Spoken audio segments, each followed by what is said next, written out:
Please like, share, and subscribe. Wishing you happiness and good luck every day. Welcome to The Explainer. Today, we are pulling back the curtain on some of the world's greatest value investors. And we're not just going to look at their stock picks. Now, we're going much deeper. We're diving into the mindset, the philosophy, and the secrets that turn these people into absolute legends. For as long as there have been markets, people have been on this quest for a magic formula, right? A secret code that could unlock consistent market-beating returns. They've devoured books, they've crunched mountains of data, all in the hunt for that one perfect equation. But here's the thing. When you ask the masters of the craft, I mean the investors who have actually done this for decades, their answer, it's not what you'd expect. It's not some complex algorithm or a formula you can just plug into a spreadsheet. It's actually something much, much more profound. As Bruce Greenwald points out here, the truth is, these purely technical, by-the-book strategies, they often just end in disappointment. Why? Well, usually they get so popular that they just stop working. And this brings us to the real foundation of long-term success. It's a philosophy, not a formula. And that whole philosophy really starts with one man, Benjamin Graham. You see, he wasn't just an investor. He was the architect of an entire school of thought that would totally revolutionize the game. He basically gave investors a compass, a true north in the chaos of the market. So at the very heart of Graham's doctrine is this single, powerful idea, the margin of safety. Just think of it like this. You're trying to buy $1 worth of a business, but you're only willing to pay 50 cents for it. That discount, it isn't just about making more money. It's your built-in protection, your cushion against the fact that, hey, sometimes you're going to be wrong. And here it is, straight from the man himself. But pay close attention to the order he uses. First, safety of principle. Before you even dream about the return, you have to protect your initial investment. Only then do you look for an adequate return. This completely redefined investing as a discipline focused on managing risk, not just on wild speculation. Okay, but Graham's ideas, they weren't some rigid, unchangeable dogma. They were this incredibly powerful foundation that his students, his disciples, would build upon. And what's so fascinating is how they each took his core principles and adapted them in their own unique and unbelievably successful ways. First up, let's meet Walter Schloss. Warren Buffett himself called him a super investor from Graham-and-Doddsville, and for very good reason. Schloss was a purist, a true believer in Graham's original teachings, and he followed them with an almost religious devotion. When his son was asked to describe their strategy, he said it all. We try to buy stocks cheap. That was literally it. No company visits, no schmoozing with management, no crazy financial models, just Schloss in his office with his single tool, the Value Line Investment Survey, hunting for stocks that were trading at a discount to their assets. It was brutally simple and, as we'll see, brutally effective. And the results? They were just staggering. A $10,000 investment in the S&P 500 over 46 years would have grown to about $900,000. That's great. But that same 10 grand with Schloss's simple buy cheap stocks approach, it would have ballooned to almost $11 million. That's the power of compounding, just fueled by a simple, unwavering philosophy. But not everyone was a purist like Schloss. Let's take a look at another of Graham's original disciples, Irving Kahn. Now, Kahn, who had an amazing 84-year career in this industry, he understood that while Graham's foundation was solid as a rock, the world was changing, and the strategy had to evolve right along with it. So, Kahn and his team kept that mathematical rigor, that focus on safety, but they started looking beyond just the numbers on a balance sheet. They began to analyze the quality of the business itself. There was this great example with a supermarket chain called Thrifty Mart. They figured out its real value wasn't in selling groceries, but in the incredibly valuable Los Angeles land it owned, which was still listed on the books at its 1930s cost. That's the kind of hidden value a purely statistical approach could totally miss. All right, now let's take another big leap forward with William Brown of Tweedy, Brown Company. His firm really marks a crucial turning point in how value investors started to think about what a company is truly worth. So back in the 1980s, Brown's team started hanging out with the pioneers of leveraged buyouts. And these LBO guys, they weren't just looking at what a company owned, they were looking at what it could earn. They were analyzing a business's ability to generate cash to pay down debt. This taught Brown's team a whole new way of thinking. What would a smart business person pay to own this entire company? And this way of thinking led directly to a monumental shift in value investing, one that was perfectly captured by Graham's most famous student, Warren Buffett. The focus moved from finding any cheap company to finding a high-quality business that could compound its value for you year after year. Quality came first. So you see the crucial point here, right? The philosophy itself was evolving. It wasn't static. It was moving from this rigid, numbers-only formula to a much more flexible, business-focused framework for making decisions. You can see this shift so clearly right here. Graham's original approach was all statistical, focused on the balance sheet, on the tangible asset value you could see right now. The modern approach, which was built on that foundation, adds this whole other layer, a dynamic analysis of business quality, future cash flow, and the strength of the management team. It's a huge shift from what does the company own to what can this company become. So really, value investing became this more robust two-step process. You still start with the numbers. You have to make sure you have that margin of safety. That's the statistical method. But you don't stop there. You then have to dig way deeper into the quality of the business and what its future looks like. You really need both. And this, right here, brings us to the real secret, the common thread that ties all of these super investors together, from the purist Schloss to the evolutionist Brown. Their incredible success wasn't about a single method. It was about a shared mindset, a shared way of thinking about risk and value and time. And that gets us to the heart of it all.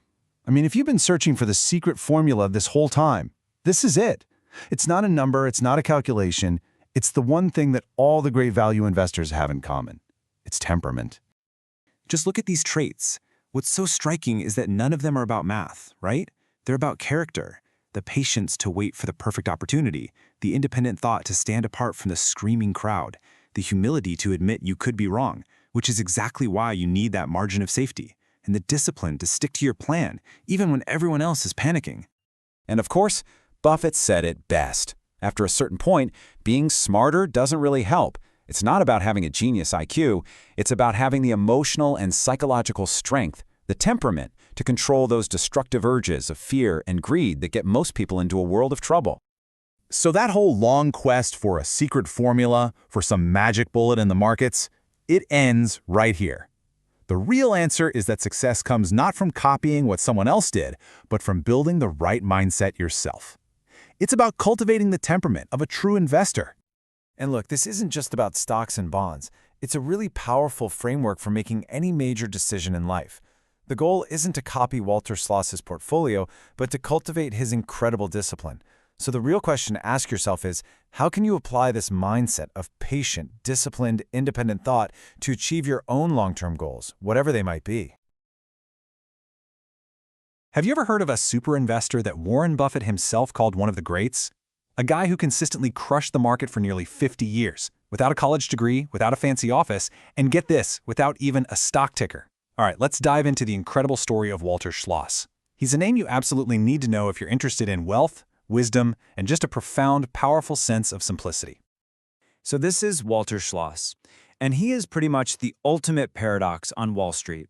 I mean, this guy achieved world-class, extraordinary results by basically breaking almost every single rule that modern finance professors and those high-powered fund managers tell you is sacred. He didn't have any complex algorithms, he wasn't obsessing over economic forecasts, and he almost never even talked to the management of the companies he was investing in. And this quote right here from Warren Buffett, it just nails his entire philosophy. Buffett saw Schloss not just as some successful guy, but as the living embodiment of an investment strategy built on pure common sense and a deep, deep hatred of losing money. The core idea? It was shockingly simple. Just buy assets for way less than what they're actually worth. That's it. That's the whole game. Okay, so to really get how this incredibly simple idea led to such a legendary track record, we're going to walk through his life and his strategy. We'll start with his mind-blowing performance, then dig into how the Great Depression really forged his mindset. We'll uncover the lessons he learned from his mentor, the great Benjamin Graham, then detail his unique, totally stress-free investing system, and finally, we'll pull out his timeless wisdom for all of us today. So let's start with the results, because honestly, they're just staggering. Back in 1955, Schloss started his investment partnership with about $100,000 from 19 different investors. And his deal was simple. He charged zero management fees, he only took a 25% cut of the profits. So his promise was basically, if you don't make money, Neither do I. Now, what this chart shows us is the incredible power of having a small but really consistent edge. So, from 1956 all the way to 2002, we're talking 46 years here. Schloss delivered a compound annual return of 16%. The wider market, the S&P 500, did 10%. Now, you might hear 6% and think, that doesn't sound like a whole lot. But trust me, over a lifetime, that little difference, it's everything. So that brings us right to the big question, right? What is the actual real-world impact of that 6% difference? How much does that small, steady outperformance really add up to when you let it run for almost 5 decades? Well, the answer reveals the true magic of compounding. Okay, prepare yourself, because the answer is absolutely staggering. Just look at this number. If you had put $10,000 into the S&P 500 back in '56, you'd have ended up with around $900,000. I mean, that's a fantastic return, right? But that same 10 grand invested with Walter Schloss, it would have grown to nearly $11 million. That is the explosive, life-changing power of his simple, patient, value-first approach. So how on earth did he do it? Well, to understand the method, you first have to understand the man. And his story, his entire philosophy, really, it all begins in a world that was just defined by one crisis after another. Schloss was born in 1916, right in the middle of World War I and the Spanish flu pandemic. Then, as a teenager, he watched the 1929 stock market crash just obliterate his family's finances. He couldn't afford to go to college, so in 1934 he started as a messenger boy on Wall Street. Then he served in the Army during World War II. You see, his early life wasn't about finding the next big thing, it was about learning how to survive. And this quote, this is the emotional core of his entire philosophy. After losing everything, his father gave him this piece of advice. It wasn't about chasing the highest returns or trying to get rich quick. It was simply about avoiding catastrophe.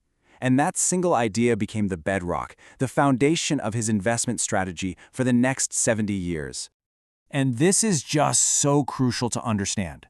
While literally everyone else on Wall Street was totally focused on maximizing their gains, Walter Schloss was obsessed with minimizing his losses. He truly believed that if you could just avoid losing money, the gains would eventually, take care of themselves. This one mindset shift is what set him completely apart from pretty much everyone else. So this deep-seated focus on protecting his capital, it led him straight to one man, Benjamin Graham, the legendary father of value investing. Since he couldn't afford college, Schloss started taking night classes with Graham, and that one decision would define his entire professional life. It gave him the intellectual toolkit he needed to succeed. Graham taught him this very specific technique for finding absolute bargain stocks, a method known as net-nets. The whole idea is to find a company that's trading on the stock market for less than the value of its most liquid stuff. Its cash, its inventory, minus all of its debts. He was basically hunting for industrial ghosts, companies that were ugly, boring, and totally unloved industries, but whose liquidation value alone was a gold mine. It's the ultimate margin of safety.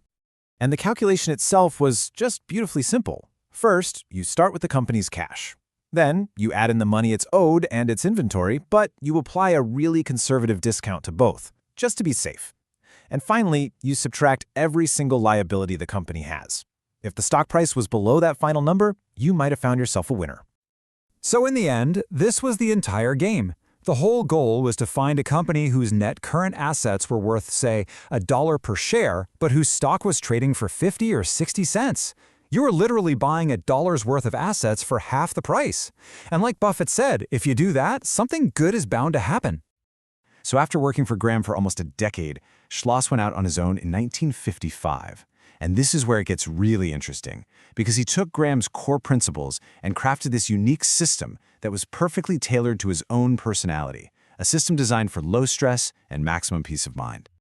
This comparison just lays it all out. It really shows you just how much of a contrarian he was. While Wall Street was screaming about concentration, he owned 50 to 100 stocks. While other investors were whining and dining CEOs, he just read the financial reports. He wasn't trying to maximize gains, he was just trying not to lose. He worked 9 to 4:30, got his stock prices from the daily newspaper, and actively avoided stress. And he followed this simple set of rules. He looked for stocks hitting new lows because, well, that's where the bargains are. He famously bought into the Penn Central Railroad after its historic bankruptcy, when nobody would touch it because his math showed the value of its real estate and tracks was worth way more than its panic-driven stock price. He prioritized low debt, He wanted management to own stock, and he was incredibly patient, holding on to stocks for 4 to 5 years on average. This was one of his favorite quotes, something he borrowed from his mentor, Graham, and it just perfectly captures the mindset, doesn't it? Investing wasn't about glamour or excitement or fancy brand names. It was a practical, unemotional process of finding good quality stuff at a cheap price, just like you're stocking the shelves of a grocery store. So what is the lasting legacy of Walter Schloss? What can we all take away from a life that was spent so quietly, so diligently, and so successfully compounding wealth? Well, the wisdom is just as relevant today as it was back in the 1950s. Over time, those super cheap net bargains from the post-Depression era, they got a lot harder to find. But Schloss didn't just give up on his philosophy, he adapted his tactics. He started buying companies that were trading below their book value. That's their total assets minus liabilities. So the tactic changed, but that core principle, protecting the downside, it stayed exactly the same. But maybe his most important lesson was about self-awareness. He knew he wasn't Warren Buffett. Buffett is a genius at concentrating his investments in a few brilliant businesses. Schloss, by his own admission, knew he wasn't as good at judging businesses or people. So what did he do? He diversified widely. He actually said, "I know my limitations," and he built a system that fit his personality perfectly. And that brings us to his most profound piece of advice. What he's showing us is that success in investing, and maybe in life, isn't about finding the one single best strategy. It's about finding the best strategy for you, one that aligns with your own temperament, your knowledge, and lets you sleep peacefully at night. The story of Walter Schloss really leaves us with a powerful final thought. In today's world, we're just drowning in data, algorithms, and 24/7 news cycles. But maybe, just maybe, the greatest, most durable edge an investor can have isn't access to more information, but a deep, honest understanding of themselves. Imagine starting your career right before the biggest financial crash in history, and not just surviving, but actually thriving for nearly a whole century. Well, today we're going to break down the incredible, timeless wisdom of a true Wall Street original, Irving Kahn. So, meet Irving Kahn. When this profile was done, he was 106 years old. And get this, he was still the chairman of the investment firm he founded, the oldest active money manager on Wall Street. His life is basically a living textbook, giving us this amazing window into almost 100 years of financial history. At the very height of the Great Depression, he's facing a massive pay cut, and Irving Kahn's reaction wasn't fear, it was relief.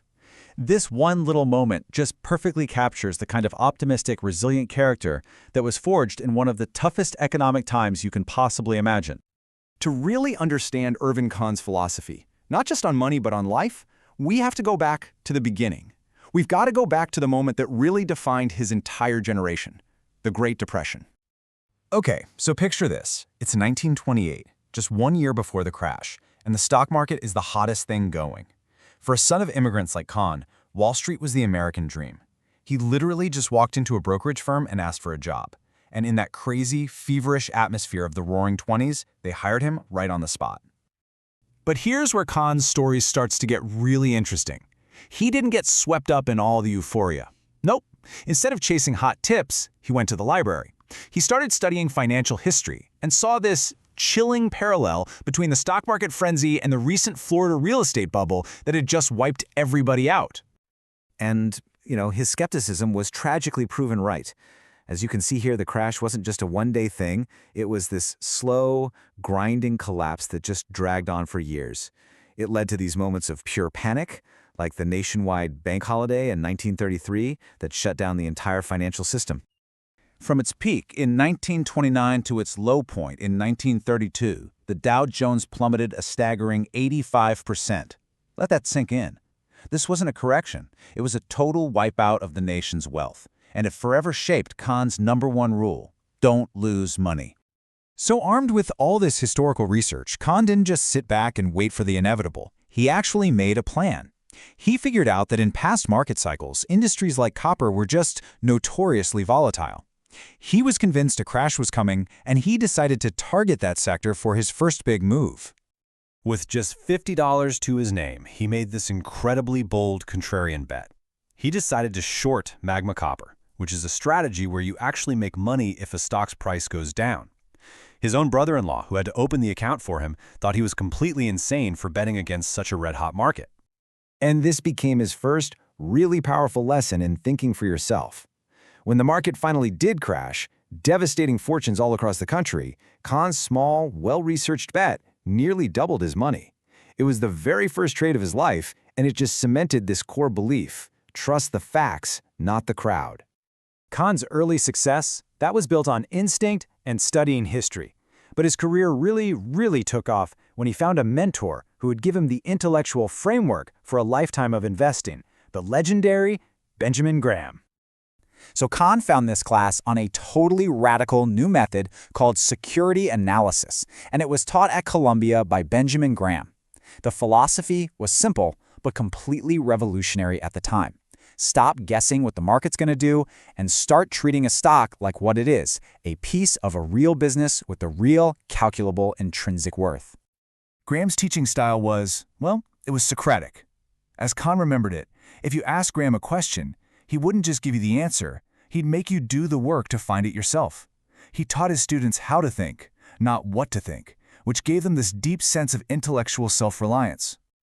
Graham was so impressed by Kahn's dedication that he actually made him his teaching assistant, and Kahn held that role for 25 years. This put him right at the very heart of the value investing revolution, helping Graham prepare all this meticulous analysis for the book that would become the movement's Bible, Security Analysis. Okay, so armed with this powerful philosophy from Graham, Kahn spent the next 8 decades really honing his own disciplined approach to investing. And it was an approach that was built to last no matter what the market was doing. You know, Kahn's method wasn't about some complex algorithm. It was really about an insatiable curiosity. The guy read voraciously, history, psychology, and especially scientific journals. He believed the future wasn't in stock charts, but in understanding these deep structural changes happening in the world. His genius was connecting the dots between all these different fields to find powerful long-term trends. And these 2 examples just capture his method perfectly. So with osmotics, the idea was simple. The world needs more clean water. When the stock got unfairly hammered after the tech bubble burst, he bought in. It was later bought by GE. With Monsanto, the thesis was food security. When the stock tanked because of bad press, he saw a huge opportunity. The price tripled. The formula is so clear. Find an undeniable trend, and then wait, patiently, for market fear to give you a great price. He basically distilled his philosophy down into 5 rules in an article he called Lemmings Always Lose. I mean, what a great title, right? The core message is just pure skepticism. Rules like don't trust quarterly earnings and look behind reported earnings were all about urging investors to do their own homework. And others emphasized understanding the competition and always demanding a margin of safety. You know, buying $1 of value for 50 cents. But maybe the most profound lessons from Irving Kahn have nothing to do with stock prices at all. He applied the exact same long-term, value-oriented principles to his own life, and it resulted in this remarkable longevity and happiness. Kahn always questioned that typical Wall Street lifestyle. He saw people working themselves to death, leading these stressful, unhealthy lives just to chase wealth. He'd often ask, what's the value of a life with all the wealth in the world but without your health? He chose a totally different path. And it's no surprise, his advice for a long and healthy life sounded just like his investment advice. Avoid speculation and unnecessary risks, like smoking. Focus on solid fundamentals, like a good diet. And maybe most importantly, never stop learning and always keep your mind active. Now, sure, genetics definitely played a role. Kahn and his siblings were all part of a longevity study, but researchers found another common trait beyond their good cholesterol. They were all fundamentally optimistic, friendly people who focused on the bright side and actively avoided stress. And this really was his ultimate advice. Whether you're looking at a balance sheet or your own life, the goal is the same. Strip away all the noise, the advertising, the short-term distractions. Just figure out what has real, enduring value and focus on that. Irving Kahn's Century on Wall Street is basically a masterclass in patience, discipline, and independent thinking. His life is this amazing reminder that the most powerful strategies, both for investing and for living, are rarely the most popular ones. They're the ones that are built to last. And it leaves us with the question, what are the timeless principles that will guide your next 80 years? All right, welcome to The Explainer. Today we're diving deep into the story and really the mindset of a master value investor, Thomas Kahn. This is a guy who built an absolutely legendary career by, zigging when pretty much everyone else zagged.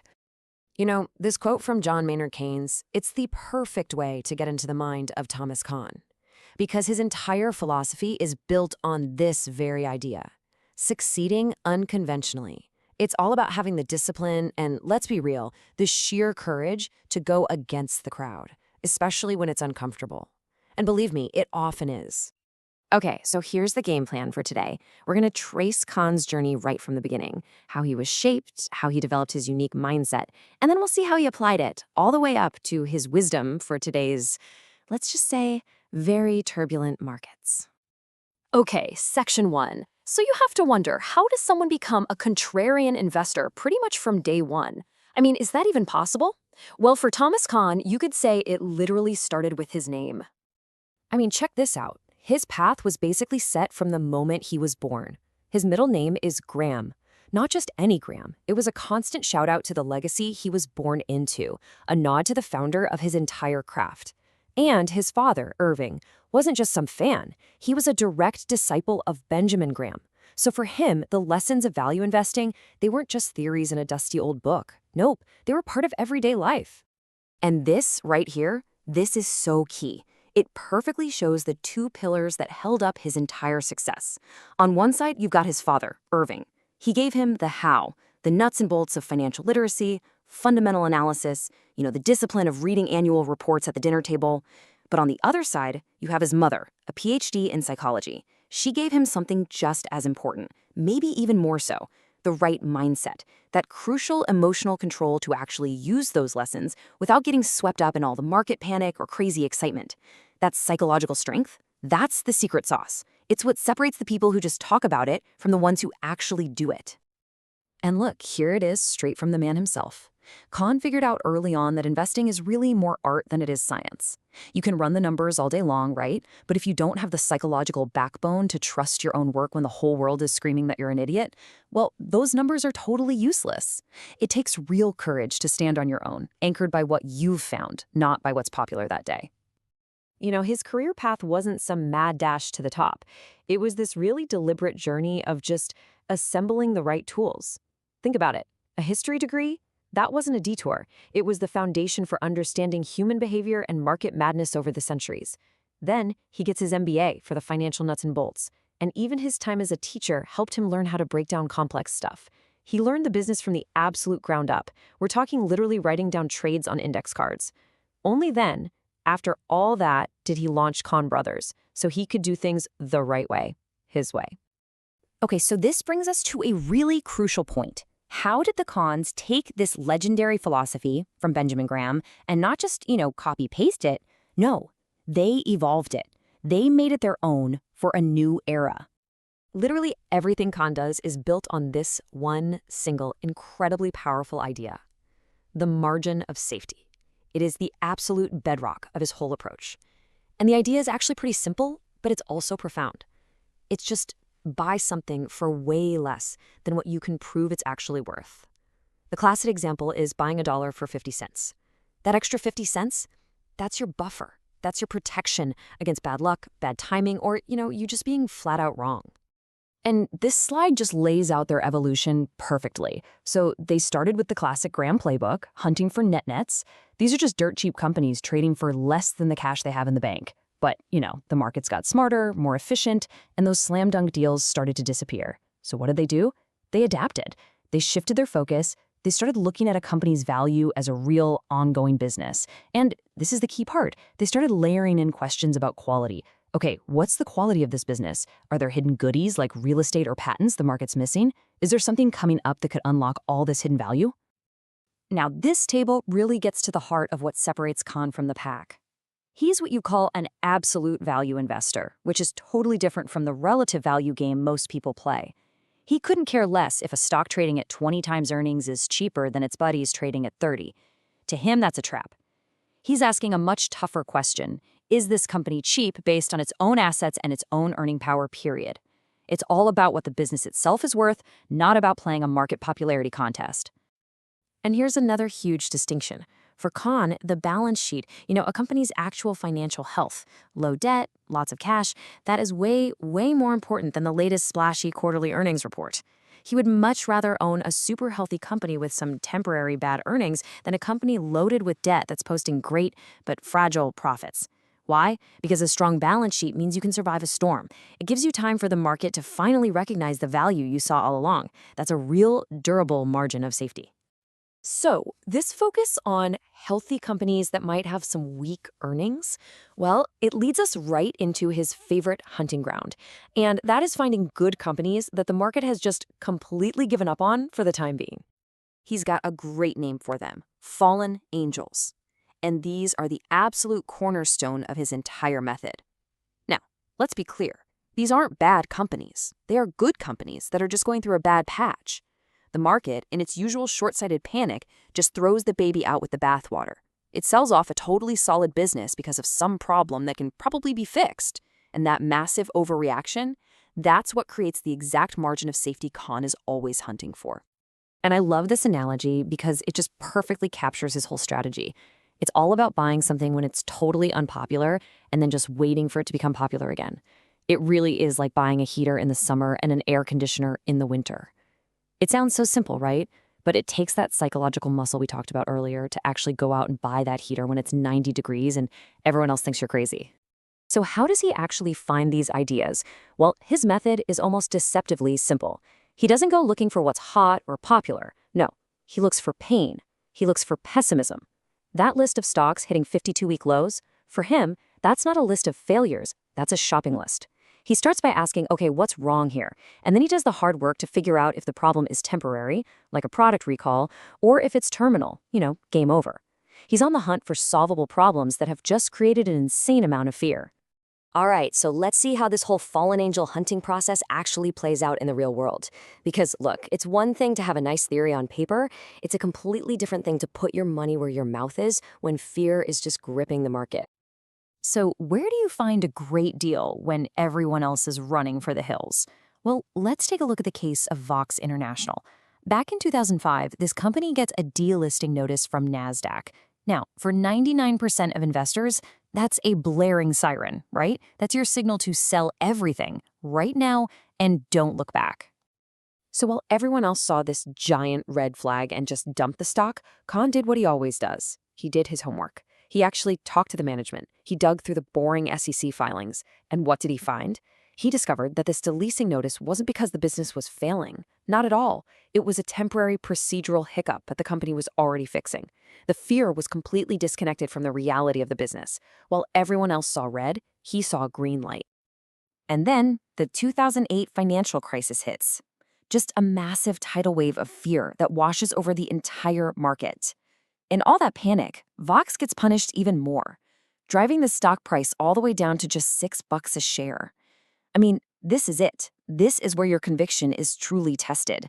This is when you have to trust your research while the world around you feels like it's in a total freefall. And this right here just perfectly illustrates the incredible deal he was looking at.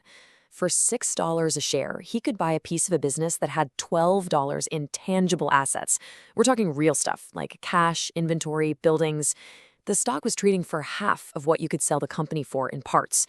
And get this, it wasn't a dying business. It was still pumping out $2 a share in cash flow. That is a massive, undeniable margin of safety.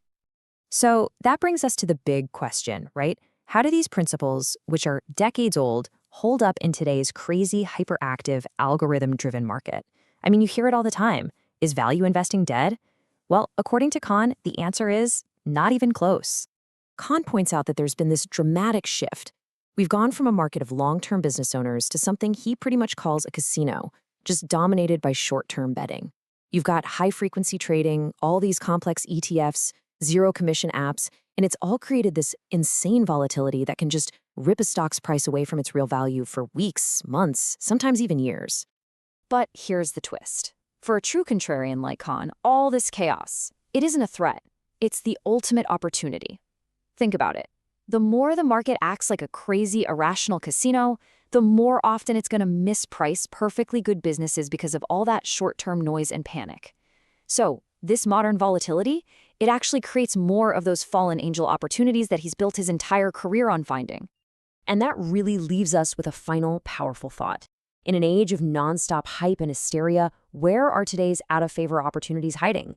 If Thomas Kahn's career teaches us anything, it's that true value is almost never found in the bright spotlight of popularity. It's hiding in the shadows, with the unpopular, the boring, and the overlooked. And maybe the most crucial lesson of all is this. In a market that's completely obsessed with what's new and what's next, the greatest opportunities might just be hiding in the things that everyone else has already forgotten. You know, some people seem to be born into their life's work. For others, it takes a long, winding road to figure it all out. Well, today we're diving into the story of William Brown, a guy who literally grew up at the center of the value investing universe, wanted absolutely nothing to do with it at first, and then went on to become a true giant in the field. So how did he do it? Let's get into it. So this is the man himself, William Brown. He's been a managing director at Tweedy Brown since 1978, and this isn't just any firm. We're talking about a company with a legacy that goes all the way back to 1920. Today, they manage over $12.6 billion, all built on a foundation of principles we are about to unpack. Okay, so why should we care about his story? Well, just look at this number, 9.47%.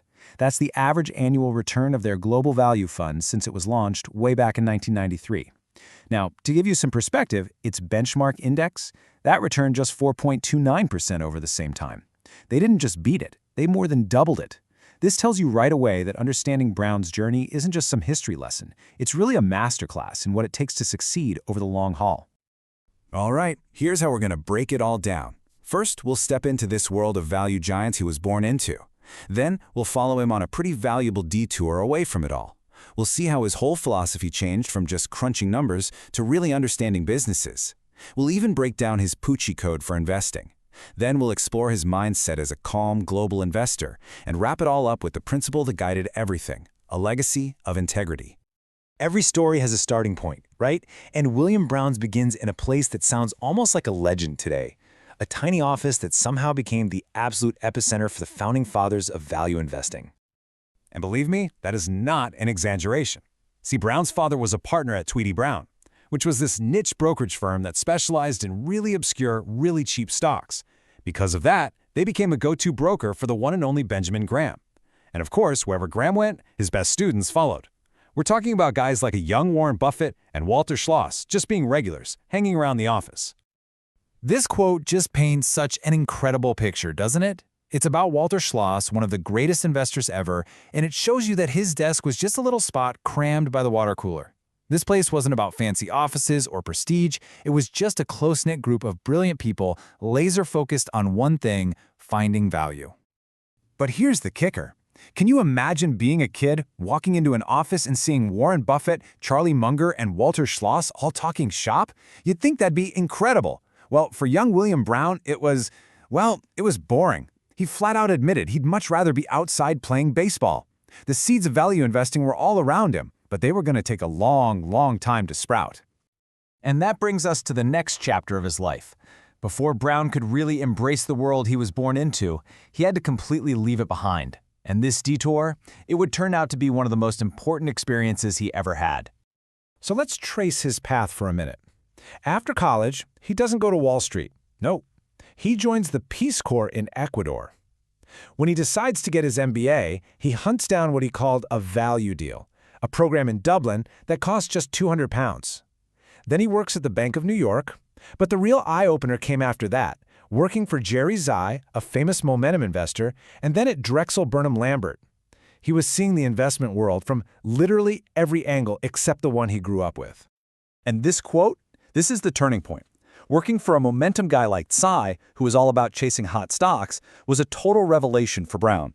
He said he had no idea how Zai was picking them. The whole thing just seemed completely random and illogical. It was only by experiencing the absolute polar opposite of value investing that he finally started to appreciate its real power. And just like that, all those boring conversations he heard as a kid started to click into place. After seeing these other styles that felt totally incomprehensible, the simple, grounded logic of buying $1 for 50 cents started to feel like the only thing that actually made any sense. So, in 1978, at 34 years old, he finally came home and joined Tweedy Brown for good. But, joining the firm wasn't the end of his journey. It was really just the beginning of his evolution as an investor. Brown and his partners were about to lead a huge philosophical shift in how they approached value investing, moving away from Graham's pure numbers and toward Buffett's focus on the business itself. Okay, so originally, the firm did exactly what Ben Graham taught. They hunted for net nets. This was purely a numbers game. The whole idea was to find a company whose stock was so cheap it was trading for less than its liquidation value. Basically, what you'd get if you sold off all its current assets like cash and inventory and then paid off all the debt. You were buying $1 for 50 cents, and you didn't really worry too much about whether the business itself was any good. So what changed? Well, in the 1980s, the rise of leveraged buyout investors, or LBOs, showed them a totally new way of looking at things. These guys weren't just looking at liquidation value. They were analyzing a business's sustainable income, its future profits. They taught the team at Tweedy Brown to value intangible things, like brand names and pricing power. The focus shifted from what a business was worth dead to what it was worth alive. And of course, this is that classic Warren Buffett quote that just perfectly sums up this whole massive shift. Brown and his team realized that buying a truly great, sustainable business, even if you have to pay a fair price for it, is going to build wealth way more effectively than just constantly digging for statistically cheap but pretty mediocre companies. So how did they actually put this new philosophy into practice? Well, they developed a systematic process, a really memorable acronym that helped them analyze the quality of any business they were looking at. They call it the PCC code. Think of it like a checklist they run through after a stock already looks cheap on paper. They start with P for pricing. Can this company actually raise its prices? Then U for units. Can it sell more of its stuff? C is for costs. How efficient is the business? The second C is for competition. Who are they up against out there? And finally, I for insider ownership. Does the management team have their own skin in the game? These are simple questions, but they lead to some incredibly powerful insights. And the whole goal of this process is captured right here. Brown said that a lot of people think value investing is like digging through a trash can just hoping to find something you can sell for a quick buck. He argues that's completely wrong. Real value investing is about finding a quality business that does the heavy lifting for you by growing and compounding your money year after year. Now, having a great framework like PUCI is one thing, but actually having the right mindset to use it, especially when the market is going completely haywire, well, that's something else entirely. And this is where Brown's ideas on investor psychology and strategy really shine. Brown had this theory that true value investors suffer from a rare psychological condition he called ataraxia. It's an old Greek word for a state of complete, serene calmness. It's this freedom from worry and all the market noise that lets a value investor stay objective when everybody else is either panicking or getting way too greedy. That's really the billion-dollar question, isn't it? How do you actually develop that kind of tranquility, and maybe more importantly, make sure you're buying a real bargain and not just a stock that's cheap for a very, very good reason, what we all call a value trap? Well, at Tweedy Brown, they use a few really powerful tools. First is diversification, specifically on a global scale. By spreading their bets across a ton of different countries and industries, they lower the anxiety that comes when any single investment goes wrong. Second is teamwork. No idea gets a free pass. The team openly and critically debates every single thesis, and they actively play devil's advocate to poke holes in the argument. And finally, there's just plain old humility.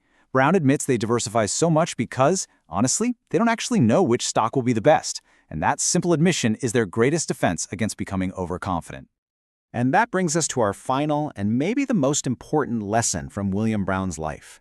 Because beyond all the numbers, all the frameworks, his entire career was built on one single guiding principle that was passed down to him from his father. This was his father's motto. In an industry that is so often hit by scandal, Brown and his mentors, like Walter Schloss, they stood out because of their unwavering integrity. They just understood that trust is the most valuable asset you can have. It's a really powerful thought to end on. In the long run, your character is your final and most important line of defense. You know, when you think about the investing greats, names like Warren Buffett or Ben Graham probably come to mind.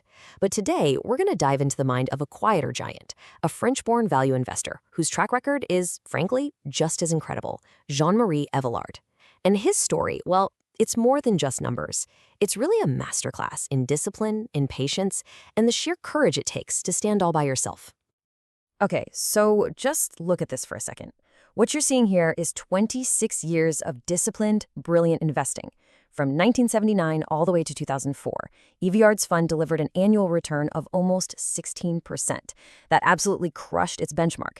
To give you an idea of what that means, if you'd put $10,000 in, it would have grown to over $400,000. So the big question is, how in the world did he do it?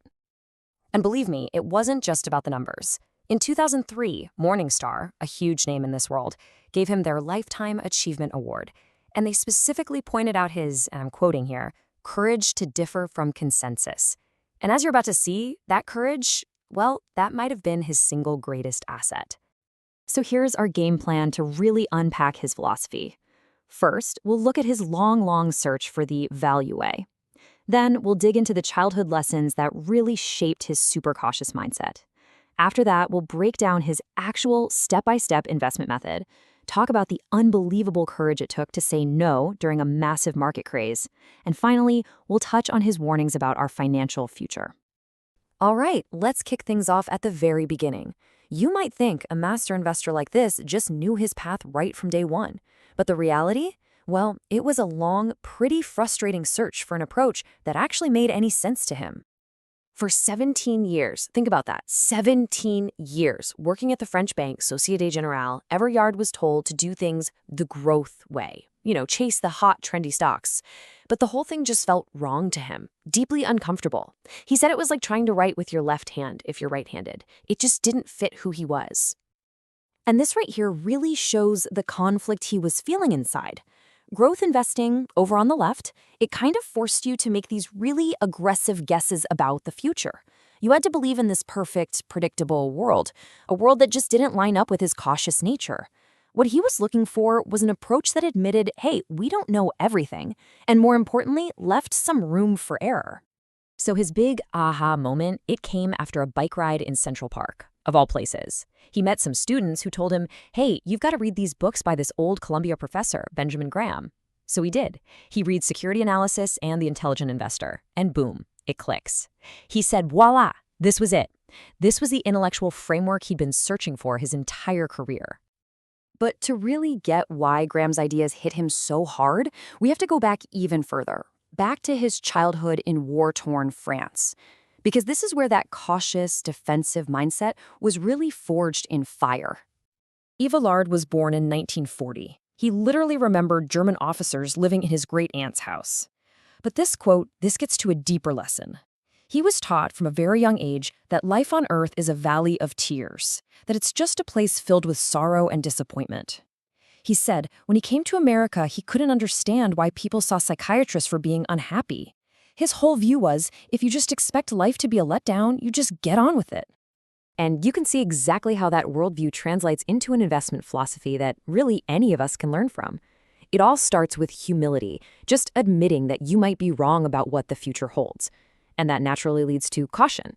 Because you know you could be wrong, you demand a margin of safety, which is just a fancy way of saying you buy something for way less than you think it's actually worth. And finally, that requires patience. You have to accept that your reward isn't going to be instant, and you just have to wait for the market to catch up and see the real value. Okay, so we've got the philosophy, we've got the why, but how did he actually turn these core beliefs into a practical, repeatable method for finding undervalued companies, literally all over the globe? Well, his method wasn't set in stone. It actually evolved over time. In the early days, he was a pure Benjamin Graham guy. It was like a math problem. Find companies trading for less than their physical stuff was worth. But then, as he started reading Warren Buffett's letters, he began to mix in more qualitative stuff. Looking at the long-term quality of a business. That took way more time, so eventually he had to build a team to help him do it right. His process was incredibly meticulous. It always started with the annual report, especially those tricky footnotes. And here's the kicker. If the accounting wasn't just honest, but also easy to understand, he'd just toss it. He used metrics like EV to EBIT to hunt for bargains. He tried to nail down just a few key strengths and weaknesses, looking for what Buffett calls one-foot bars, simple ideas he could step over easily. And this is crucial. He never spoke to a company's management until he had done all of his own homework first. All right, now we get to what might be the hardest part of all. See, it's one thing to have a great method. It's a completely different thing to actually stick to it when the entire world thinks you're an absolute fool. This next part is all about mental toughness. So let's just ask the question, right? What happens when you are a disciplined value investor and the market just goes completely bonkers like it did during the dot-com bubble in the late 90s? You suffer a lot. For 3 straight years, his fund got hammered because he refused to buy those ridiculously overpriced tech stocks. He had this great quote, "If you lag in the first year, your clients are okay. If you lag in the second year, they get nervous. And if you lag in the third year, they are gone." And they were gone. Assets in his fund dropped by $4 billion as investors fled. I mean, just imagine that. The pressure must have been absolutely insane. But then, the music stopped. The bubble burst in 2000, and his discipline paid off in a huge way.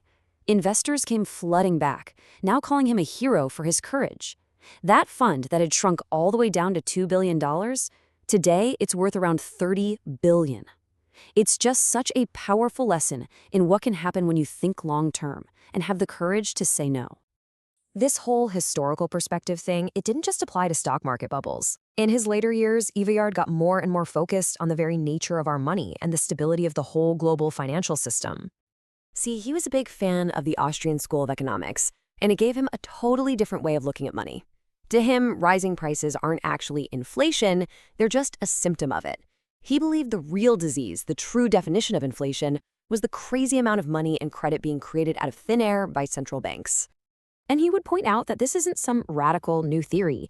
He saw the failure of fiat money, government paper money, as a story that just repeats itself over and over again throughout history. From experiments in France in the 1700s to the hyperinflation in Weimar Germany, the story was always the same. You print massive amounts of money, and eventually it all ends in disaster. As he put it, we Europeans learned long ago that paper money doesn't work. So, after all this, what's the big takeaway from our journey into the mind of Jean-Marie Eveillard? It really all comes back to this one simple, incredibly powerful idea. He never pretended to have a crystal ball. He had no idea if inflation or deflation or another bubble was coming. His entire philosophy, shaped by war, grounded in history, and proven over decades, boils down to this. Because the future is fundamentally unknowable, the most important thing an investor can do is always, always demand a margin of safety. When you hear the phrase legendary investor, your mind probably jumps straight to Omaha or Wall Street, right? To names like Buffett or Graham. But here's the thing. Some of the greatest masters in the investing world operate way, way outside of the spotlight. So today we're heading to Spain to dig into the incredible story of Francisco García Paramés. He's one of Europe's most successful value investors, but also one of its most unassuming. His story isn't about some fancy pedigree, it's about passion, patience, and a whole lot of self-reliance. And here he is. This is the guy. He doesn't exactly fit that movie-style archetype of a market titan, does he? There's no flash, no slick sales pitch. In fact, Paramés describes himself as a quiet person, an analyst who kind of stumbled into the world of high finance almost by accident. His journey is just this powerful reminder that in investing, the most important things aren't an Ivy League degree or the loudest voice in the room. Nope, it's having the right temperament, ironclad discipline, and the curiosity to teach yourself. All right, so here's our game plan. We're going to trace his journey, right, from being this accidental analyst to a seasoned fund manager. We'll look at how he literally built his entire philosophy from books, and then how that philosophy got brutally tested during the dot-com mania. After that, we'll unpack the simple tools and the unique economic worldview that give him his edge. And finally, we'll get into the really deep personal motivation that fuels his constant search for value. To really understand Paramés, you gotta get this. He never planned any of it. Seriously, as a young guy, he was way more passionate about playing basketball than he was about analyzing balance sheets. He didn't chase a career in finance with this burning ambition. It's more like the career found him, and it just so happened to fit his quiet, studious nature like a glove he never even knew he was looking for. Now this is where the story gets kind of wild. Just look at the speed of his ascent here. I mean, think about it. He graduates in '87, and by his own admission, he knows next to nothing about how real businesses work. Just 4 years later, his boss up and quits, and boom, this 28-year-old who never wanted the spotlight is suddenly in charge of the entire research department, alone. 2 years after that, he's managing their flagship public fund. That's not a learning curve, that's a vertical cliff. It was a true sink-or-swim moment that would end up defining his entire career. And this is the crucial part. His success wasn't in spite of his temperament, it was because of it. In an industry that's just dominated by extroverts, by selling and speculating, his quiet, introverted focus on deep analysis became his ultimate superpower. He had zero interest in persuading people. He just had this insatiable desire to understand reality. And that right there, that fundamental orientation, made all the difference. Okay, so you're thrown into the deep end, you have this huge responsibility, and you've got no mentor to guide you. What do you do? Well, Paramés did what any great self-starter does. He went to the bookstore, and what he found on those shelves didn't just give him a strategy, it literally changed his life. This moment for him was a complete epiphany. Reading Peter Lynch, Paramés discovered that investing wasn't some secret, complicated science reserved for geniuses. It was about common sense. It was about observing the world around you and about finding wonderful businesses that you could actually understand. This idea just cut through all the noise and complexity, and it gave him a simple, powerful framework that totally clicked with his practical mind. It set him on his path. And Lynch was just the starting point. Paramés didn't just read these guys, he absorbed and synthesized them. He basically created his own custom-built MBA and value investing by studying this Hall of Fame. From Graham, he got the discipline of buying things for less than they're worth. From Fisher, the wisdom of owning high-quality companies. And from Buffett, he learned how to put the two together. He wasn't just copying formulas, he was building a solid, coherent philosophy from the ground up. You know, any philosophy is just a theory until it gets tested. And for Paramés, that test came in the form of a full-blown financial inferno, the dot-com bubble of the late 90s. This was the moment. Everything he had learned from his books had to withstand the insane gravitational pull of market madness, and his entire career was hanging in the balance. Let's just paint a picture here. It's 1999. Everybody around you is getting rich, like overnight, just by buying any company with .com in its name. It feels like a party that will never end. But your analysis, your core principles, are screaming that it's all a delusion. So you sell the hot stocks, you hold cash, you buy boring old economy companies. And your clients? They're watching their neighbors get rich and they are furious. The calls are constant, the letters are angry, the pressure to just give in and join the party is absolutely immense. And this number right here just perfectly illustrates the pain of that decision. In 1 year, his fund was down 11%, while the market was screaming upwards by 16%. That is a massive 27-point underperformance. Can you imagine? Every single day, the market was basically a giant scoreboard telling him he was wrong, that he was an idiot for sitting this one out. It takes an almost superhuman level of conviction to look at a number like that and not break. But then, the party ended. The great unwinding began, and with it came total vindication. When that bubble finally burst, his carefully built portfolio was like an ark in a flood. It didn't just survive, it thrived. Just look at that dramatic reversal. In 2000, he beat the market by 26 percentage points. The next year, another 26. The very same discipline that caused him so much pain was the thing that led to his spectacular success, and it cemented his reputation as a true master of his craft. During that darkest hour in 1999, Paramés actually found comfort in the wisdom of his heroes. This quote from Buffett was like a lifeline. It just perfectly captured the irrationality he was seeing all around him, and it reminded him that real investing isn't about dancing to the music. It's about knowing when the party is about to end. It was confirmation that while he may have felt alone in Spain, he was part of this timeless, global club of rational minds. So how exactly does he do it? After seeing him get through a storm like that, you might expect some kind of secret, complex formula. But the truth is, Paramés' toolkit is shockingly simple and elegant. The magic isn't in the tools themselves, it's in the unwavering discipline he uses to apply them, which, as we've already seen, is anything but easy. This mantra from Buffett is pretty much the organizing principle for his entire investment process. Paramés is not in the business of making difficult calls. He's not trying to guess the future of biotech or predict the next tech revolution. His whole game is about finding obvious, simple, high-quality businesses that happen to be on sale. He looks for those one-foot hurdles that he can just easily and confidently step right over. His first and most important tool is free cash flow. While most of the world is obsessing over reported earnings, Paramés knows that accounting can be, well, flexible. But cash? Cash doesn't lie. He wants to know the real story. After all the bills are paid and all the necessary investments are made, how much actual cash is left over for the owners? That's the economic lifeblood of a business. It's the purest measure of its profitability. His second key tool is return on capital employed, or ROCE. And this is his gauge for business quality. Think about it like this. If you give two bakers the same amount of capital, flour, sugar, and oven, and one of them can consistently bake twice as many loaves of bread as the other, you know who the better baker is. Row C tells Paramés which companies are the master bakers, the ones that can reinvest their money with incredible efficiency. That's a huge sign of a powerful and durable competitive advantage. And this slide right here puts it all together into this beautifully simple framework. This is his three-part checklist. First, is it a great business? He wants to see a return on capital employed consistently above 20%. Second, is it cheap? He's looking to buy at a price that's less than 12 times its free cash flow. And third, he has a clear exit plan. Sell when the price gets back to a more normal valuation of around 15 times cash flow. No complicated models, just a clear, disciplined, and repeatable process.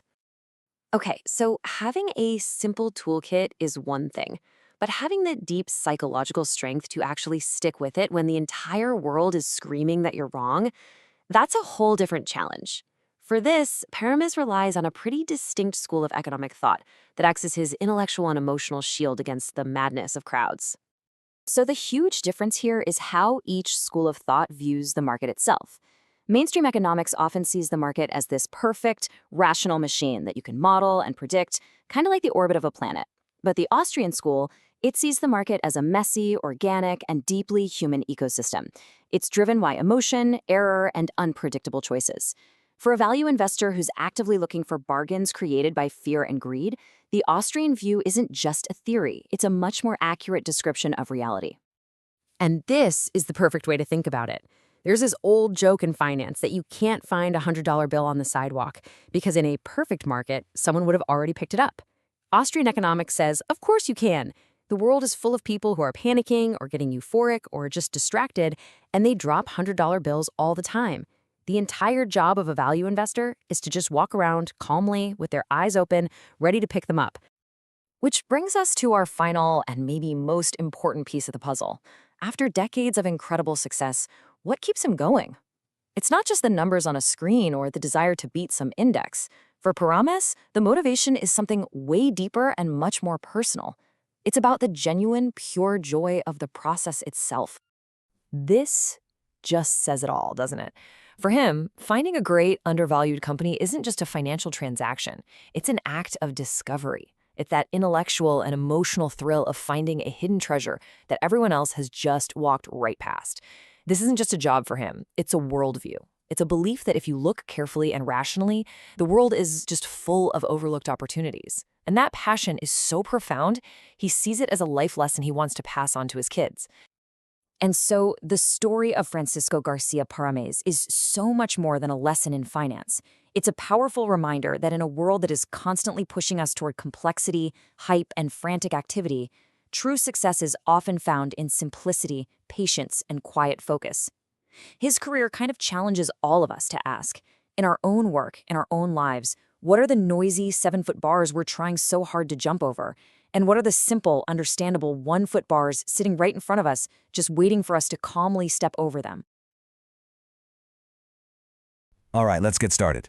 Today, we are digging into the mind of a true master investor, a guy named Anthony Nutt. And we're going to explore his really unique, very British approach to the stock market. You see, we're going to figure out why a strategy that's called one thing over in America is known by a completely different name right across the pond in the UK. So here he is. This is Anthony Nutt. And, to really understand him, you have to get inside a financial philosophy that was literally born from post-war hardship, old-school Victorian values, and the really tough lessons from some major market crashes. His story, well, it's the key to solving a fascinating puzzle at the very heart of finance. And this, right here, this is the puzzle. In America, we call it value investing. So why do the British call it income investing? It might sound like just a simple difference in words, right? But it reveals this really deep cultural and historical split in what investors fundamentally trust. And we are absolutely going to answer that question by diving into Nutt's life, his methods, and the crazy times that made him who he is. Okay, so here's our game plan. We'll kick things off by defining this unique British approach. Then, we'll hop in a time machine to see where it all came from. We're going to dig into its cultural roots, see how it held up during some major market storms, break down exactly how it works, and finally, really get a feel for the mindset you need to pull it off. All right, first up, the Englishman's value investing. Let's start by getting on the same page about what we're actually talking about here. You see, to the British investment world, and especially to someone like Anthony Nutt, the word value, it's almost, a given. Of course you're looking for value. That's the whole point. The real question is, how do you prove you found it? And here's the proof in the pudding, right? This isn't just some abstract theory. Look at these numbers. Between 1996 and 2011, Nutt's fund delivered an absolutely incredible 316% return. I mean, that's more than double the market's 160%. So this is way more than just a stylistic preference. It's a seriously powerful market-crushing strategy. In this slide, this gets right to the heart of the whole thing. Nutt basically says that for British investors, it's all about tangible proof. A company's promise about amazing future growth, that's all it is, a promise, a rosy assumption. See, this philosophy demands cold, hard cash in your hand. A dividend check isn't a promise. It's the only real, undeniable proof that the business is actually making money and sharing it with you, the owner, right now. Okay, section 2, forged in frugal times. So you have to ask, why this obsession with tangible, real returns? Well, to get that, we've got to go back and look at the world Anthony Nutt grew up in. Because this isn't just some fancy financial strategy, it's a survival mechanism, learned during some of the absolute toughest years in Britain's history. I mean, just look at this timeline. This was the world that shaped him. Born in 1953, his childhood was all about post-war rationing and just being incredibly frugal. Then his really formative years, the 70s, were just pure economic chaos. We're talking about a 3-day work week because of massive strikes, a crippling oil crisis, and major banks on the brink of collapse. This was a time for holding on tight to what you had, not for wild speculation about the future.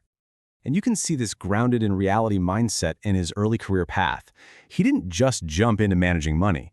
He started as a civil servant at the Ministry of Defense, of all places. Then he put in a solid 8 years as a stockbroker, a long apprenticeship really, learning the nuts and bolts of financial analysis before he ever touched other people's money. It was a true, real-world education right in the middle of all that chaos. Okay, next section, a Victorian mindset. Now, what's fascinating is that this cautious, show-me-the-money attitude didn't just pop up in the 20th century. Nope. Its cultural DNA goes way, way back, all the way to the Victorian era, a time that really carved out British attitudes about money that last to this day. And you really can't say it better than Charles Dickens did right here. Annual income £20, annual expenditure 19.6, result happiness. Annual income £20, annual expenditure £20.06, result misery. I mean, that's it in a nutshell. It's the simple, powerful idea of living within your means. For Nutt, this wasn't just some quaint saying. It was a core principle for how a business should be run and, just as importantly, how an investor needs to think. And get this, his very first job managing money totally immersed him in this exact philosophy. He was managing funds for what were called friendly societies. You can kind of think of them as an early version of insurance or a credit union. Regular folks would pool their savings together, and what did they expect in return? A steady, predictable income. That experience just hammered home, day after day, how crucial reliable returns are over some speculative moonshot. Now, his strategy wasn't something he just cooked up overnight. It evolved. He learned from his mistakes. So at first, he just chased after stocks with super high dividend yields. But he quickly figured out that's often a trap. A high yield can be a huge red flag that a company's in trouble. So he adapted. He started doing much deeper business analysis. He began focusing not just on the yield, but on dividend growth. And he realized that buying at a low valuation was absolutely the key to winning in the long run. All right, section 4, surviving the market storms. Because, let's be honest, any investment philosophy sounds great in a bull market, right? The real test is how it holds up under extreme pressure. Nutt's approach got thrown into the fire during 2 of the biggest market storms of the last century. And how he handled them? Well, it tells you everything. First up, the Black Monday crash of 1987. Picture this. Nutt had just taken over a fund, and it was packed with these speculative, gung-ho small-cap stocks. He was deeply skeptical. He saw a market that was priced for absolute perfection, full of blue-sky scenarios. So what did he do? The week before the crash, he sold off a huge chunk and raised £200 million in cash. And when the market absolutely cratered, he wasn't just safe. He was sitting on a mountain of cash, ready to buy incredible companies for pennies on the dollar. As he put it, that was the ultimate confirmation that his way of thinking actually works. And then, wouldn't you know it, History repeated itself during the dot-com bubble. While the rest of the world was going absolutely nuts for tech, media, and telecom stocks, the so-called TMT boom, what was Nutt doing? He was quietly buying up boring, old economy, nuts and bolts companies that nobody wanted. As he says here, no one was interested. He just patiently held on. And when that whole TMT bubble turned to a bust, where did investors run? They came rushing back to the safety and the super low valuations of the stocks he'd been holding the entire time. Okay, so we've seen the history, we've seen the incredible results, but what does Anthony Nutt actually look for when he's analyzing a company? Let's get into the nitty-gritty and break down the core of his process. This slide really draws a line in the sand between two totally different ways of investing. On one side, you've got the sentiment-driven model. This is all about betting on hype, hoping the stock's multiple expands, and praying the story keeps getting better, often without ever seeing a dime of actual cash return to you. And on the other side, you have Nutt's model. Find businesses with strong, sustainable cash flow and a real commitment to rewarding their owners with dividends. One is basically a bet on market psychology, the other is a stake in cold, hard reality. So here's a look at his actual toolkit. It's a fantastic blend of art and science. He starts with the quantitative stuff, the numbers. You've got PE, dividend yield, free cash flow, all the usual suspects. But for him, that's just the ticket to the game. It tells him if a company is even worth looking at. He says the real work, where the magic happens, is on the qualitative and strategic side. He dives deep into the business itself, asking questions about its competitive rivals, its power over suppliers and customers. Is the whole thing plausible? And then, and this is crucial, he spends a ton of time talking to the management. He wants to know their goals, their ambitions, and most of all, how good they are at deciding where to put the company's money. Because at the end of the day, a great business with lousy management is still a lousy investment. All right, final section, the courage to continue. So we've covered the what and the why of his strategy, but there is one final, absolutely critical ingredient that makes this whole thing work. And it's not a number you can find on a balance sheet, it's a character trait. And this quote from Winston Churchill is one that Nutt truly lives by. Success is not final, failure is not fatal. It is the courage to continue that counts. It perfectly sums up the emotional grit you need for this kind of investing. Because trust me, the market will test you. There are going to be times, maybe even for years, when your strategy is completely out of fashion and you look like an idiot. Having the guts to stick with your analysis when the entire world is telling you you're wrong, that takes incredible strength. It's that courage to continue that really separates the winners from the losers in the long run. So what does that courage look like in practice? Well, it's these principles right here. It's about trusting your own judgment over what the crowd is screaming. It's about fighting off that crippling self-doubt and having confidence in your own analysis. It's remembering that a dividend check is a real return in your pocket, especially when the market is going nowhere. And it's about never, ever forgetting that true value is found in tangible returns from real businesses, not some exotic financial engineering. You know, Nutt is a big cyclist, and he compares investing to the Tour de France. He says it's not about winning every single stage of the race. It's about having the endurance to make it through the entire grueling thing. And that is such a powerful lesson, not just for investing, but for anything. It leaves you with a really good question to think about. What's the long race in your own life that requires that same courage to continue? All right, today we're taking a journey into some of the world's most unpredictable markets, and we're doing it with a true pioneer, a guy who built an absolutely legendary career by running toward chaos when everyone else was running away. We're talking about Mark Mobius. Okay, let's get into it. So this is the man himself. You know, he's often called the Dean of Emerging Markets and sometimes, affectionately, the Yul Brynner of Wall Street. Mobius became one of the most powerful and influential investors of his generation, and he was actually handpicked by the legend Sir John Templeton to go out and blaze a trail where very few others would even dare to go. And this quote gets right to the very heart of his entire philosophy. I mean, think about it. It's completely counterintuitive, right? While most investors are absolutely terrified of a market crash, Mobius sees it as the starting pistol for opportunity. This one single idea is really the key to understanding his entire approach to finding value. But what's so fascinating is that this icon of global finance, he never actually planned to be an investor. Not at all. His journey didn't start on Wall Street. It began in a place you might not expect, and his entry into the market was, well, it was pretty much an accident. Just look at this timeline. It really shows you what an unconventional path he took. He starts with fine arts and communications, then pivots to a PhD in economics and political science from MIT. I mean, this was not your typical Wall Street track. His real expertise wasn't in balance sheets, it was in understanding people, cultures, and systems. And that background in human behavior, well, that would become his secret weapon. So his first real taste of the stock market wasn't driven by some deep passion, but by a client request back in 1973. He was just asked to do some research on the Hong Kong market. So he picks up a book on technical analysis because, with his psychology background, the whole idea of chart patterns and crowd behavior was just fascinating to him. And that one single consulting project, it opened a door he'd never even considered walking through before. But you know, before he became a master, he had to learn a critical lesson, and he learned it the hard way. A single, really painful investment failure would go on to shape his entire career and forge the very core of his investment philosophy. These are his own words, and they set the stage for such a classic mistake. He got a hot tip on a company called Mossberg Holdings. It was this mysterious Malaysian holding company that was making a lot of noise, but something just felt off to him. Still, he let a friend's enthusiasm override his own gut feeling.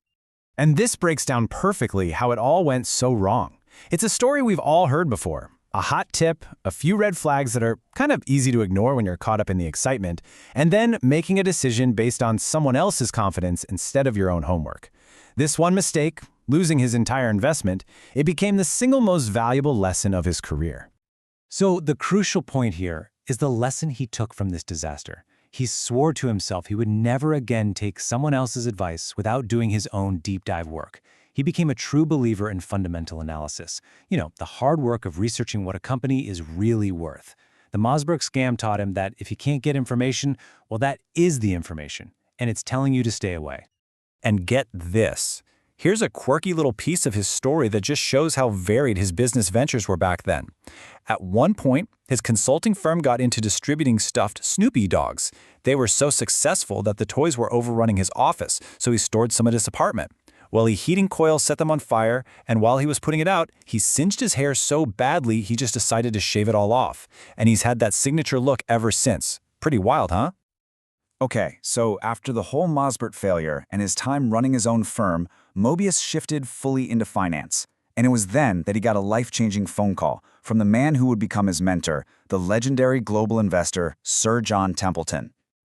This philosophy from Templeton was a perfect fit for Mobius's background in psychology.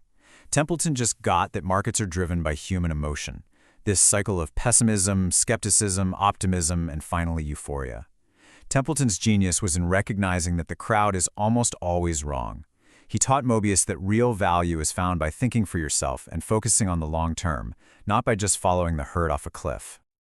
This right here, this is Templeton's most famous insight, and it became Mobius's guiding star. It's such a simple but powerful idea. The greatest bargains aren't found when things are going great. Nope, they're found in the middle of chaos and fear, when everyone else is panic selling. Templeton even kept a plaque on his desk that just said, "Trouble is opportunity."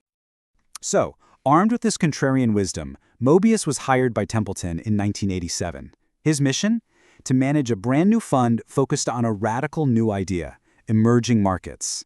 I mean, this was the ultimate laboratory to test the theory that trouble really is opportunity. And almost immediately, he was tested. The Black Monday crash of 1987 absolutely hammered his portfolio, which was way too heavily concentrated in Hong Kong. The market there actually closed for 4 days, and when it reopened, his fund was down by a third. It was a painful, painful wake-up call that taught him his second great lesson. You can never, ever put all your eggs in one basket. So did this strategy of buying pessimism and diversifying your risk, did it actually work? Well, this chart tells the whole story. Over a 22-year period, the benchmark index for emerging markets delivered an already impressive 866% return. But Mobius's fund, following his contrarian approach, returned over 2,000%. Let that sink in for a second. This isn't just outperforming the market. It is a spectacular, undeniable validation of his entire philosophy. So how did he do it? You know, a lot of investors use what's called a top-down approach.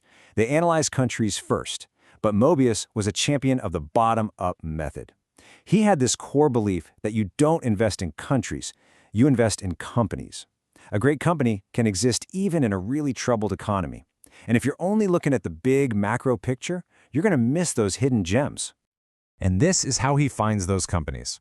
He believed that in these emerging markets, you just can't trust the numbers on a spreadsheet. Financial reports might not be reliable. The only way to really know for sure is to get on a plane, visit the company, and, as he said, kick the tires. You have to meet the management face-to-face and judge their character. Now, to bring some structure to this really chaotic world, Mobius and his team developed a simple but incredibly powerful framework. It helped them evaluate whether an entire market was even a place they wanted to invest in to begin with. He calls it the FELT philosophy. FELT is this simple but powerful checklist he uses. Is the market fair, or do insiders get a huge advantage? Is it efficient, so you're not losing a ton of money to corrupt brokers? Is it liquid, which basically means can you actually get your money out when you need to? And is it transparent with accounting you can actually trust? In the wild west of emerging markets, if a country doesn't pass this basic test, the risk is just way too high. And to do all this tire kicking on a global scale, he built an absolutely incredible team. At its peak, his team was made up of 51 investment experts, representing 26 nationalities and speaking 24 different languages, all spread out across 17 locations around the world. I mean, it was a truly global intelligence gathering operation. So after decades of traveling the world, surviving crashes, and uncovering these hidden gems, Mobius's ultimate insight goes beyond simple metrics like PE ratios. His final wisdom is about a single, fundamental quality that determines long-term success. And here it is. The single most important factor he looks for is the capacity to manage change. He sees markets like ocean tides. They're a wave phenomenon, and you can't fight them. Success, whether you're a company or an investor, isn't about having the perfect plan. It's about being fluid, flexible, and being able to adapt when that plan gets hit by a giant wave. And that really brings us to our final question. Mobius built this legendary career by identifying the ability to adapt in companies and in entire countries. But his wisdom, it applies to all of us. In a world that is always changing, always being disrupted, how do you measure that capacity for change in yourself and in the things you choose to bet on? Definitely something to think about. So today, we're going to dive into the legend of Teng Nhiek Lien. He's a famously private investor from Singapore who, for years, just quietly, absolutely crushed the market. Now, his secret wasn't some complex algorithm or hot insider tips. Nope, it was a simple but really powerful philosophy. Think like you own the business, not like you're just trading the stock. So let's peel back the layers and get inside the mindset that fueled his incredible success. All right, let's kick things off with the hard numbers, because honestly, they are just staggering. Between 1996 and 2010, Teng's fund pulled in an average annual return of over 17.5%. Now, look at the benchmark for that same time, just a little over 4%. I mean, this isn't just outperformance, this is a whole different ballgame, and he kept it up for a decade and a half.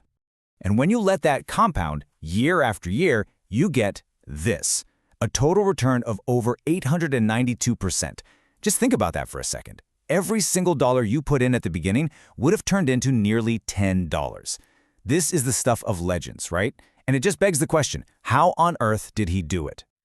Well, to really get his genius, we're going to walk through his journey. First, we'll look at the man himself behind those incredible numbers. Then, we'll trace his path from a humble start with wooden clogs to the world of corporations. We'll see how he made his name by consistently betting against the crowd, especially during huge crises. Then we'll dig into how he navigated the really tricky Asian business maze. And finally, we'll see how investing became more than a job for him. It became his entire way of life.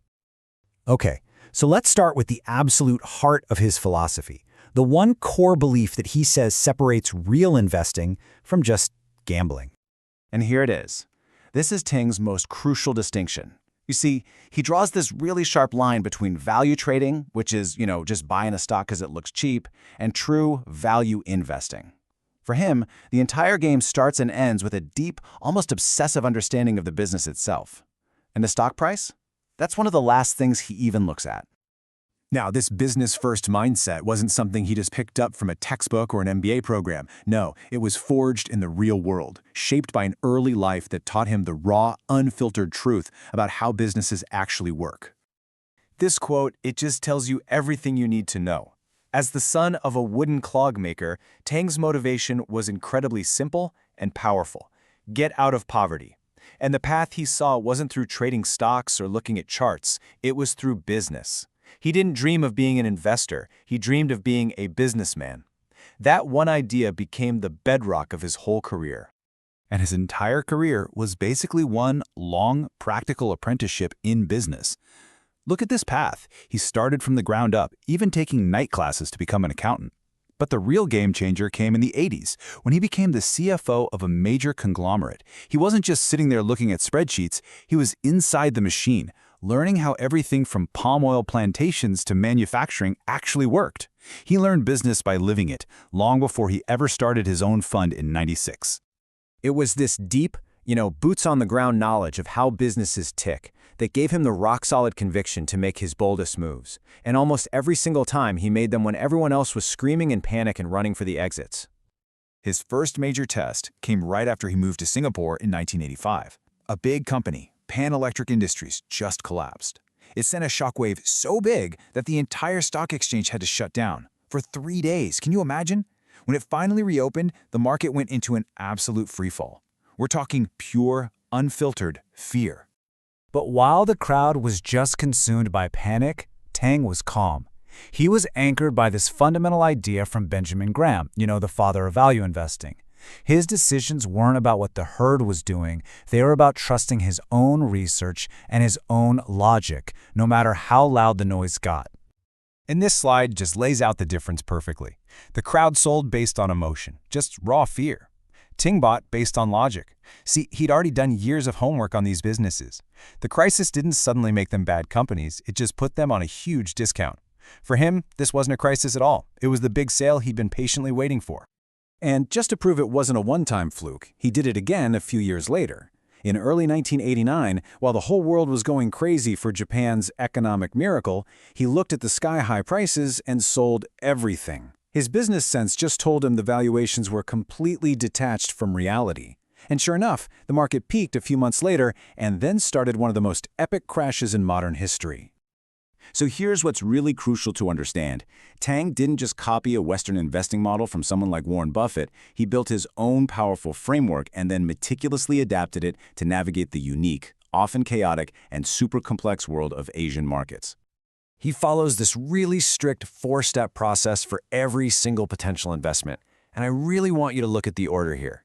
Valuation, the stock price, is the absolute last step. He believes it's totally impossible to know what something is worth until you have completely dissected the business from the inside out. Everything flows from that first step. He completely understood that investing in Asia meant dealing with risks that you just don't see on a balance sheet. Political shifts can rewrite all the rules overnight. Market cycles are way shorter and more violent. And you can't always trust that the rules on corporate governance are actually going to be enforced. This takes a much deeper, on-the-ground kind of intelligence that goes way beyond just the numbers. This is such a brilliant insight into how he thinks. He tells the story about a really popular retailer in Hong Kong that was always packed with customers, but it still went bankrupt. So why? Because their landlord just kept jacking up the rent until it was impossible to survive. The retailer was doing great business, but it was the landlord who owned the sweet spot in that food chain. You have to figure out who really holds the power. And this goes directly against the idea of wide diversification. Tang is a big believer in concentration. He'd much rather own a smaller number of businesses that he understands inside and out, so he can watch them like a hawk. For him, over-diversifying is kind of like an admission of ignorance. He says buying a stock should be as serious as a marriage proposal. It needs total, unwavering conviction. At the end of the day, this disciplined, business-focused approach, well, it wasn't just a 9-to-5 strategy. For Teng Yek Lien, it became a complete philosophy, a way of life that shaped every single decision he made, both inside the market and out of it. This common-sense approach acted like a shield for him during one crisis after another. During the big Asian boom, he saw all these ego projects like the world's tallest building and he got cautious. During the dot-com bust, he just kept asking a simple question, where's the cash flow? And just look at the results in this table. While everyone else was getting wiped out, his fund protected capital, and in '98, it even soared. That's because his focus was always on the real business, not the hype. And this value-seeking mentality, it applied to everything. When he needed a new office, he didn't go rent some flashy space in an expensive tower. No, he shopped around and found this beautiful, undervalued shop house just outside the main district. It was a bargain. And of course, its value has since shot through the roof. He doesn't just apply his investment philosophy to stocks, he applies it to his life. So in 2010, he officially retired. But that lasted less than a year. He came back. Not because he needed the money, but because he was, in his own words, addicted to investing. For Tang, it's the ultimate intellectual puzzle. It's this continuous, fascinating way to learn about business, about people, and about the world itself. Which really leaves us with this final thought. Tang Nhielien's incredible story makes you wonder if maybe the greatest investing edge isn't some secret formula or a faster computer. Maybe it's just a mindset, a lifestyle built on deep business knowledge, unwavering common sense, and just a relentless, lifelong curiosity about how the world really works. How do you survive, let alone thrive, when an entire national economy goes into a free fall for over a decade? Today, we're going to dig into the incredible story of one investment firm that stared right into the abyss of Japan's lost decade and somehow came out stronger than ever. It's really a masterclass in adaptation, thinking differently, and just pure grit. So let's jump in. You know, Charles Darwin obviously wasn't talking about the stock market, but he might as well have been. This idea right here, adaptation, is the absolute heart of the story we're about to tell. It's not about being the biggest or the strongest or even the smartest. It's about being the most adaptable. You're going to want to keep that in mind. And this chart right here, wow, this just perfectly illustrates what was at stake. Just look at these numbers for a second. Between 1997 and 2011, the main Japanese stock market index, the Topix, lost almost a quarter of its value. It was a bloodbath. Meanwhile, this one fund from a firm called Sparks returned a mind-boggling 145.8%. How is that even possible? Well, that's the question we're here to answer. So here's our roadmap. We're going to follow the incredible journey of the firm's founder, Shuhei Abe. We'll see where the initial spark for his idea came from, look at the contrarian bet that put him on the map, and see how he learned a totally new way of thinking. Then we'll see how he was forged in the fire of that collapsing market, forcing him to evolve a whole new philosophy and build a new model for investing in Asia. All right, so let's set the scene. Our story kicks off in Tokyo in 1989. A young, ambitious investor, Shuhei Abe, decides to found his own company. He calls it Sparks Asset Management. But he's not just opening an office. He's basically planting a flag at ground zero of what's about to become an economic war zone. And the name itself, Sparks, tells you a whole lot about his philosophy. On the one hand, yeah, it's a super analytical acronym, Strategic Portfolio Analysis Research Experts. But for Abe, it also meant something way more intuitive, that sudden spark of insight, that eureka moment when you see the one thing that everybody else is missing. So to really understand where that kind of thinking came from, we actually have to rewind a few years. Back to Abe's time in the United States. This is where he made his first truly game-changing bet.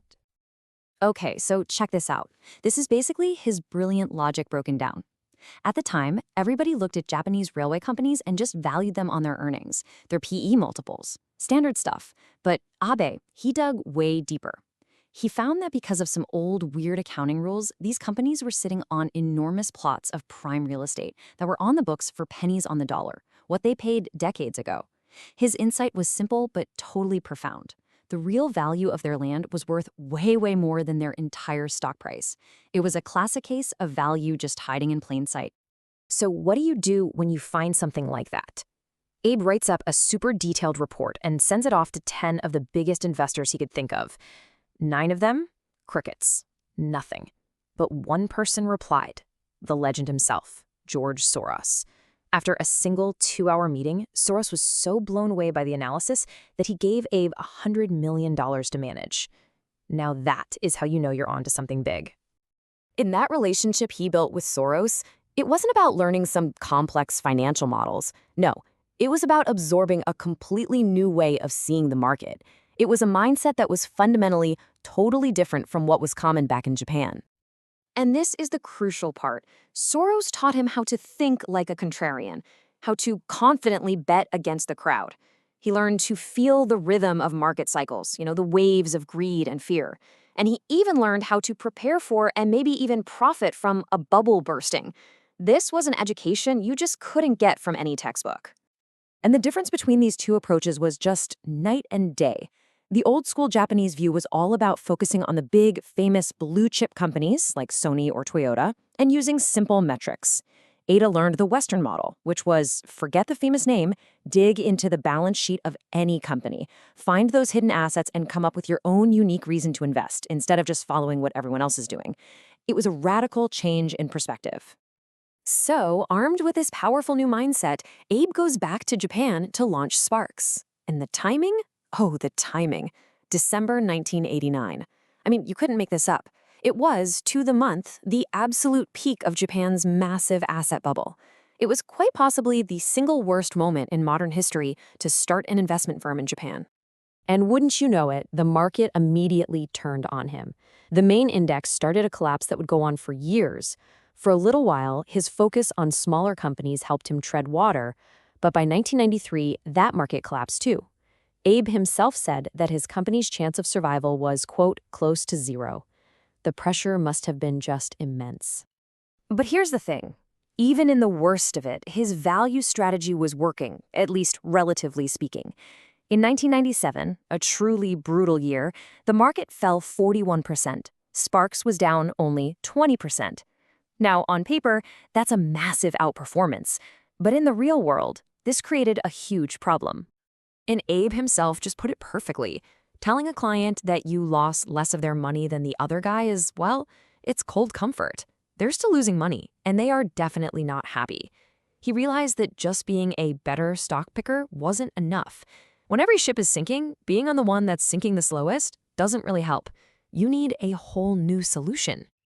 And this, right here, is the turning point of the whole story. The crisis didn't break him, it forced him to evolve.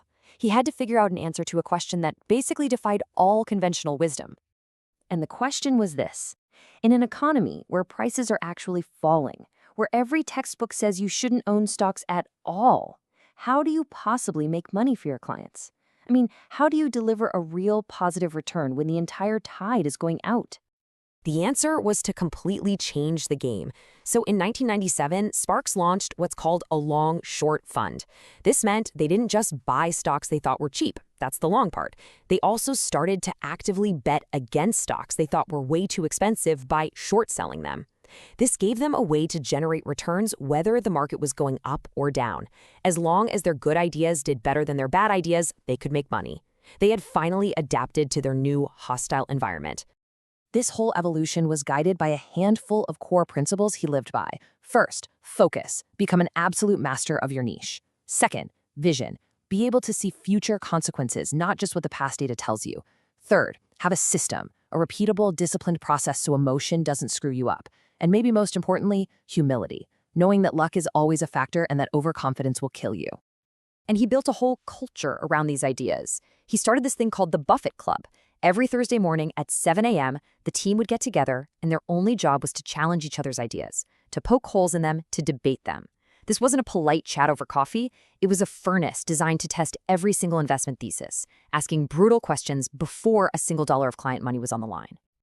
So after surviving the unthinkable and creating a new way to win in Japan, Abe started to set his sights even higher. He wanted to take all these hard-won lessons and build a whole new model for investing across the entire continent of Asia. And his execution of that vision was super methodical. First, they partnered with CalPERS, the giant U.S. pension fund, to start pushing for better corporate governance in Japan. Then, they started expanding, buying up respected firms in Korea and then in Hong Kong. You can literally watch Sparks evolve from a Japan specialist into a true Pan-Asian investment powerhouse. And Abe's ultimate goal? It was really clear. He wanted the name Sparks to be the first thing people thought of when they wanted to invest in Asia. He wanted it to be a brand that was just synonymous with quality, reliability, and trust. An institution that was built to last, because it was forged in the fires of the lost decade. Which really brings us to the final, crucial takeaway for all of us. Shuhei Abe's story is so much more than just a finance story. It's a story about resilience. And it kind of forces us to ask ourselves, when we face our own lost decade, that period of huge challenge and disruption in our own careers or our industries, are we going to be the ones defending the old rules that don't work anymore? Or will we have the courage to adapt, to evolve, and to create the new rules that will end up defining the future? So, what on earth does a student of Marxist history have to teach us about absolutely mastering the capitalist market? Today, we're diving into the mind of V-Nee, a true titan of Asian value investing, whose story is, well, anything but typical. It's a journey built on some radical discipline, contrarian thinking, and a really deep understanding of human psychology. So here's how we're going to break down his story. We'll start with his unlikely origins, trace the wild educational path that shaped him, see the tough lessons he learned from pure market chaos, and then really try to understand the powerful value investing mindset that defines not just his portfolio, but the man himself.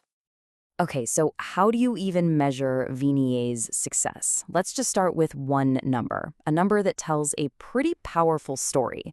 Since he launched it back in '93, his flagship fund, the Value Partners Classic Fund, has generated a total return of, get this, 1,756%. But a number that big is kind of meaningless without some context, right? So take a look at this. While his fund delivered that insane return, its benchmark, the Hong Kong Hang Seng Index, grew by just over 262%. That gap you see between those two bars, that's not just about beating the market. That's about playing a completely different game. And that incredible performance brings us to this central paradox of V-Nee. The guy never actually intended to get into finance in the first place. His journey to becoming a market master was about as unconventional as it gets. This quote from Ralph Waldo Emerson just nails Ye's whole approach. In investing, the crowd is just market sentiment, popular trends, the herd mentality. Ye's genius was his ability to just stand apart from all that noise. To keep that independence of solitude, you need to make those contrarian bets when everyone else is sprinting in the opposite direction. So what was his original plan? Well, the truth is, there wasn't one. His strength as an investor wasn't forged by some grand design. It came from this unique, multidisciplinary education and a series of pragmatic, almost reluctant career choices. I mean, just look at this career path. In '81, he gets a degree in Marxist history. By '84, he's got a law degree from Columbia. That same year, with absolutely zero finance training, he joins the legendary investment bank Lazard. And just 5 years later, he's a partner. That's an extraordinary and kind of crazy climb. And this wasn't driven by some deep passion for finance. Nope. As he admits right here, law school was just the least of all evils, a practical choice born out of pure uncertainty. It was a career path he picked by just eliminating all the other options. Can you imagine walking into Lazard in the 1980s with a history degree? The pressure must have been immense. He said it was basically swim or sink, and his natural competitiveness just took over. He survived, and then he thrived by simply outworking everybody else, proving that raw brain power and a relentless work ethic could beat a traditional background. But, a crazy work ethic can only get you so far. It was in the pure chaos of the live market where Ye's real education began. He learned his most profound lessons not from any textbook, but from painful, expensive mistakes. 2 early failures really stand out. First, a painful lesson in doing your homework. He lost 2 entire months' salary on a cold-called tip about pork belly futures. Ouch. Then came the '87 crash. He was convinced a massive recession was coming, so he positioned his portfolio for it and was completely, totally wrong. The lesson was crystal clear. Stop trying to predict the unpredictable macroeconomy and just focus on what you can actually analyze, individual companies. That huge mistake after Black Monday led him to his core principle, business sustainability. He realized that when markets are panicking, all the forecasts and fancy stories become worthless. The only thing that's a real insurance policy for a business is its fundamental ability to generate cold, hard cash. And he put this cash flow focus to the test when he had to restructure his own family's company. As you can see here, he engineered this really clever buyout during a market downturn. And then his timing was just impeccable. Deng Xiaoping's famous Southern tour suddenly sparked a huge market rally. Yeah, it was perfectly positioned. He sold off assets, paid back the debt, and basically sealed a deal that cemented his reputation as a market genius. So, with his philosophy forged by failure and his reputation sealed by success, Ye was ready for his next big move, co-founding the firm that would become an Asian investing powerhouse, Value Partners. Now, to get how revolutionary this was, you have to picture the Hong Kong market in the '90s. It was all short-term, super speculative, driven by rumors. Value Partners was the complete opposite. They were disciplined, long-term, and focused on deep analysis of small-cap companies nobody else was looking at. Their mindset was simple but so profound. Analyze every single stock as if you were going to buy the whole business. Their investment logic was basically a masterclass in being prudent. It always started with cash yield. From there, they obsessed over the downside first, and crucially, they also focused on reinvestment risk, that problem nobody talks about, which is where to put your money after you sell a big winner. This whole framework was just built on a foundation of long-term discipline. And this unwavering discipline, it really brings us to the core of Ye's mature philosophy. He came to believe that true value investing is less about spreadsheets and formulas and more about psychology, temperament, and just having the raw courage to stand alone all alone. The dot-com bubble is the perfect case study. I mean, while the entire world was chasing tech stocks, Value Partners was being laughed at for buying unloved stuff like China B shares. But just look at the result. When that bubble finally burst and the market tanked by 50%, their disciplined contrarian portfolio soared by 80%. This experience led Yeo to a really profound conclusion. Investing isn't about some magic formula. It's about self-awareness. Like he says, it's about finding a style that has temperamental compatibility. If you're a naturally patient person, value investing is going to feel right. If you're not, you will always be fighting your own instincts, and you'll probably lose. And this insight totally changed his role. Once he realized that temperament was the secret ingredient, he stepped back from managing the fund directly. His new mission became finding and backing other managers who had the right value mind, that rare combo of patience, discipline, and contrarian courage. And this is where it all comes together. For V-Nee, there's just no separation between his investment principles and his personal habits. He is, in every single sense of the word, a man of value. And nothing makes this abstract idea of discipline more real than his daily routine, a schedule he has kept for years. Up at 4 a.m., emails cleared, a 2-hour workout, a day of intense focus. Home by 6 and in bed by 8:30 p.m. This isn't just a schedule, you guys. It's his entire philosophy in action, every single day. So ultimately, for Yi, value investing is so much more than finance. It's a whole school of thought.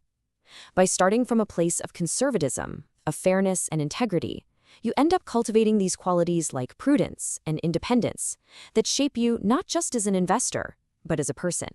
The story of V-Nee is just this powerful reminder that the best strategies in life aren't copied. They're discovered inside ourselves. He built an entire empire on temperamental compatibility. And that leaves us with a final question to think about. What is the one core principle that defines your approach, not just to your work, but to your life? So how does someone go from, selling pineapples on the street just to survive, to managing billions of dollars and becoming one of Asia's most respected investors? I mean, it's a story that sounds like it's straight out of a movie, right? But it's the real life of a man named Chia Cheng Hai. We're going to dive into his incredible journey, and you'll see how he built an empire not just on financial smarts, but on a foundation of unbelievable hardship and just this unquenchable thirst for knowledge. And here he is. This is the man at the center of our story, Chia Cheng Hai. By the time we're done here, you're going to understand the core principles and the life experiences that really shaped the mind behind one of Asia's most successful asset management firms. But first, let's talk numbers, because they're pretty staggering. Between 1993 and 2011, Chia's flagship fund delivered a total return of, get this, over 1,700%. Now, to put that into perspective, the main index, the Hang Seng, returned just 262% during that same time. So yeah, this wasn't just a lucky streak. This was the result of a very specific, hard-won philosophy. And this quote right here, this gets to the absolute heart of his story. The secret sauce? It wasn't some complex algorithm or secret insider tip. Nope. It was a relentless, lifelong dedication to learning. That one idea, that's the thread that connects every single part of his journey. All right, so here's our game plan. We're going to break it all down. We'll start with his early life, then we'll see how journalism, of all things, accidentally became his training ground. From there, we'll explore his battle against what he calls financial pirates, see how he built his firm, Value Partners, and then really dive into his unique investment process. And we'll wrap up with his grand vision for the future of finance in Asia. Okay, first up, to really understand the investor, you have to understand the kid who was just trying to survive. Che's early life? Well, it wasn't just difficult. It was a constant, daily battle against starvation. But that experience, it didn't break him. It forged an absolutely unbreakable drive. I mean, just look at this timeline. At 12 years old, his father passes away, and his family is facing eviction. As a teenager, he's selling pineapples and noodles on the street just to get by. By 17, any dream he had of getting an education is just gone. He has to work to support his family. His first real job was folding newspapers for 3 Malaysian ringgits a night. 3! His mom's biggest dream for him was just to become a clerk so he wouldn't have to work in the hot sun. But that newspaper job, it had a hidden blessing. He could read all the news for free. And that little blessing, it turned into a totally unexpected career. Cha became a reporter. And this, as it turns out, was probably the single most important training he could have ever received for his future in finance. He was basically learning how to be a great investor before he even had a single dollar to his name. So check this out. It shows just how perfectly the skills of a journalist map onto investing. Think about it. A great reporter can't just repeat what everyone else is saying, right? They have to dig up their own ideas. They obsess over the tiny details. They have to filter the signal from all the noise. And they're always trying to anticipate where the story is going next. And when that moment comes, boom, they act decisively. That is the exact toolkit of a world-class value investor. And let's be clear, Chia wasn't just any reporter. He was a rock star. This is the guy who broke the news that the Hong Kong dollar would be pegged to the US dollar. He uncovered massive accounting fraud at the Korean group, a huge deal that led to its collapse. He investigated banking scandals, and he even exposed the Philippine Central Bank for basically cooking its books. This wasn't just reporting. This was deep investigative financial analysis. So after about 18 years in journalism, Chia realizes, hey, this knack I have for research, I can apply it somewhere else. So he makes the jump to finance, starting out as an analyst. But as he got deeper into the industry, he was disgusted by what he saw. He didn't just want to make money anymore. He had found a new mission. And he found a new enemy. This quote sums it up perfectly. He saw the financial world as being full of what he called financial pirates. Now, these weren't people who loved investing. They were people who just loved money and would do pretty much anything to get it, usually at the expense of ordinary folks. He actually had a name for it, the money disease. And in his view, people with this condition are a total disgrace because they don't contribute anything. You know, a good doctor creates value for society while making money. A financial pirate, on the other hand, makes money by destroying value. And this really makes the distinction crystal clear. You've got the value creator, who's driven by a passion for investing, who always puts clients first. They believe that if you live by your principles, the money will eventually follow. Then you have the financial pirate, the complete opposite. They chase money with zero principles, preying on investors, selling them stuff they don't need. Chia was dead set on building a firm that was the absolute antithesis of that pirate mentality. So in 1993, he teams up with his future partner, V-Nee, to do just that. They started Value Partners with only $5.6 million, and most of that was their own money. Their goal wasn't just to chase returns. It was to build what he called a value temple, a place built on principle and integrity. You gotta love this analogy. He said they ran the company like a hobby shop. It just perfectly captures their whole mindset. This wasn't about slick sales tactics or complex financial engineering. It was a pure, passionate pursuit, kind of like a collector sharing their love for model cars. They were selling one thing and one thing only: prudent, careful, diligent investment analysis. And to protect that culture, he created this mandatory code of conduct called My Promise. Every single employee had to sign it and keep it on their desk. And the rules are so simple but so powerful. Be honest and straightforward. Strive for self-improvement. Always put the client's interests first. No office politics. It was basically designed to be a fortress, protecting the company's culture from that money disease.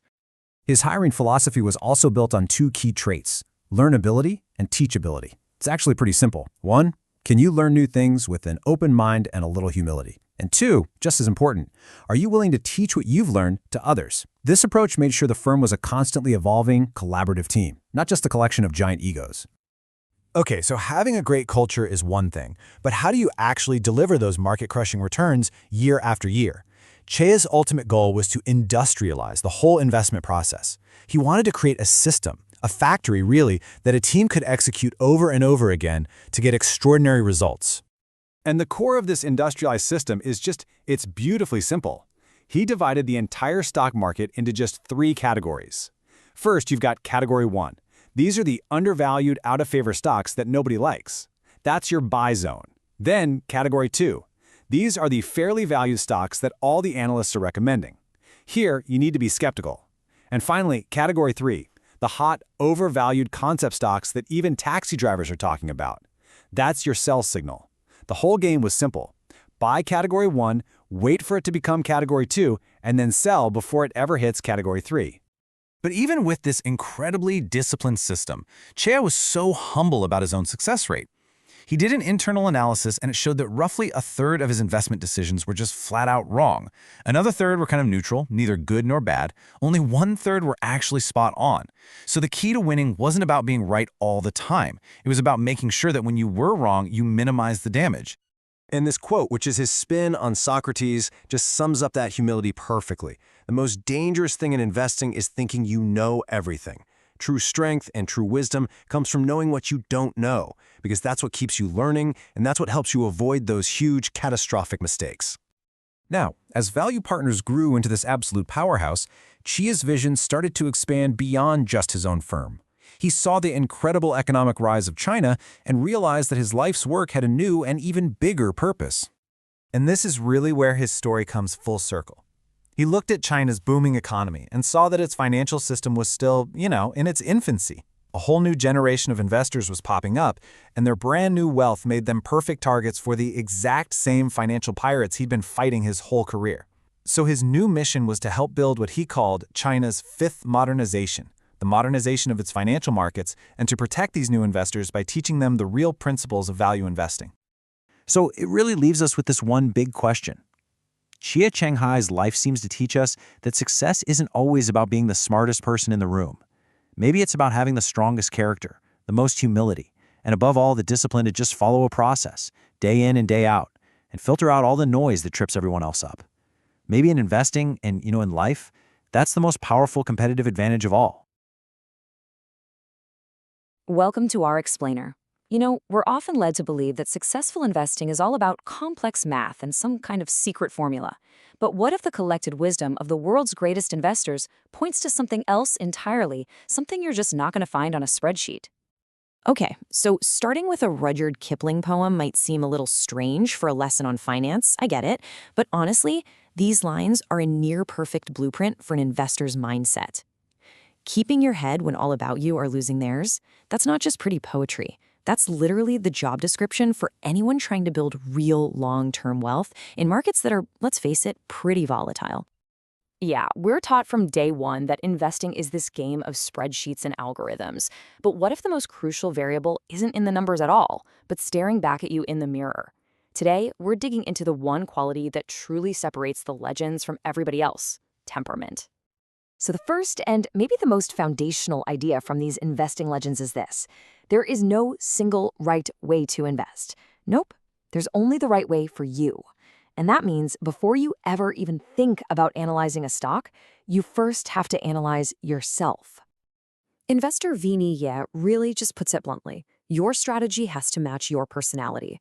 He argues that trying to force a patient, value-investing mindset onto someone who is naturally aggressive and impatient, well, that's just a recipe for disaster. So the first step isn't learning some formula. It's having a moment of really honest self-assessment. And this idea of self-awareness, it leads us right into the most essential, and let's be honest, kind of counterintuitive trait of a great investor: humility. And look, this isn't about being timid. It's about being brutally realistic about what you can, and more importantly, what you cannot know. Investor Jean-Marie Eveillard actually frames humility as a strategic tool. When you acknowledge that the future is fundamentally uncertain, it forces this critical shift in your priorities. The main goal becomes preserving your capital, just avoiding permanent loss. Because hey, the biggest returns in the world don't mean a thing if you get wiped out first. It's a mindset that says staying in the game is rule number 1, 2, and 3. And this humble mindset leads directly to the absolute bedrock of value investing: the margin of safety. It's basically an admission that your valuation could be wrong, or that things could go unexpectedly bad. buying with a margin of safety is like building a financial shock absorber into every single investment you make. So if you hit a pothole, you don't break the axle. And this slide right here, this brilliantly illustrates the distinction that separates amateur thinking from professional discipline. See, risk can be modeled. You know the odds of a coin flip. But uncertainty, like a sudden geopolitical event or how long a recession will last, that's just impossible to predict. Value investors use the margin of safety to protect themselves against that deep uncertainty, not just the risk you can calculate. I mean, even the legendary Walter Schloss, a guy who had absolutely incredible returns, practiced this kind of humility. He knew he wasn't Warren Buffett, who famously concentrates his portfolio into just a few names. So instead, Schloss chose to diversify widely across hundreds of cheap stocks. And this wasn't a sign of weakness. It was a profound act of self-awareness and a clear-eyed understanding of his own limitations. Okay, so if it's not all about these complex financial models that spit out some precise number, how do these investors actually identify great opportunities? Well, the answer lies in shifting from pure calculation to deep, genuine understanding. Spanish investor Francisco Paramés is famous for claiming he uses nothing more than a simple calculator. And his point is so powerful. A fancy spreadsheet can create this false sense of precision. The real work is qualitative. It's about truly understanding the business, its industry, and what gives it a durable edge over its competitors. In fact, Jean-Marie Eveillard taught his students at Columbia a deceptively simple process to cut right through all the noise. He said, "Forget pages and pages of prose. Just think. I mean, really think. And then distill the entire business down to its core strengths and its core weaknesses. It's a method that forces clarity and makes you focus on what truly matters for long-term success or failure." So the crucial question is, where do these insights even come from? Well, I'll tell you, it's not from a stock screener. Irving Kahn, who invested for over 8 decades, was adamant that opportunities are the product of disciplined, relentless, and broad reading. Great ideas aren't just found by chance. They're earned through constant learning. But, analyzing companies in a vacuum is a critical mistake. Great value investors understand that even the best business in the world is still just a ship sailing on a much, much larger economic and political sea. This is especially true in emerging markets. As Hong Kong-based investor Chia Shanghai points out, a sudden shift in government policy or political stability can completely change a company's prospects overnight, no matter how strong its fundamentals seemed just yesterday. And hey, this isn't just an emerging market thing anymore. Eveillard notes that ever since the 2008 financial crisis, the influence of central bank policies and government actions has become so significant even in developed markets that a purely bottom-up view just isn't sufficient. You have to understand the currents you're navigating. All right, so all this analysis leads to what a lot of people consider the toughest part of investing: the decisions you make after you buy. It's all about knowing when to wait and, just as importantly, knowing when it's time to sell. We're all terrified of the so-called value trap, right? That stock that looks cheap but just keeps getting cheaper and cheaper. But Jean-Marie Eveillard, he has a different perspective. He says, if your analysis of the business's actual value is correct, then it's not a trap. It's a test of your patience against the market's impatience. The key skill here, really, the million-dollar skill, is being able to distinguish between these two scenarios. A temporary drop in price, that requires fortitude and patience. But permanent capital impairment, that moment you realize you were just fundamentally wrong about the business, that demands decisive action. You have to cut the loss, learn the lesson, and move on without letting your ego get in the way. But selling is only half the equation. V-Nee identifies this crucial risk that most people just completely overlook: reinvestment risk. Selling a great company for a profit feels amazing, but if you don't have another great idea ready to go, you've just turned a compounding machine into a pile of idle cash that's losing to inflation every single day. And this brings our entire exploration full circle. We started with temperament, and we're going to end there, because ultimately all the analysis and all the strategy is filtered through the mind of the investor. And that right there is the deciding factor. When you look at the collected wisdom of these giants, the themes are just remarkably consistent. They talk about integrity, like Buffett talking about Schloss. They talk about a relentless curiosity, like Irving Kahn.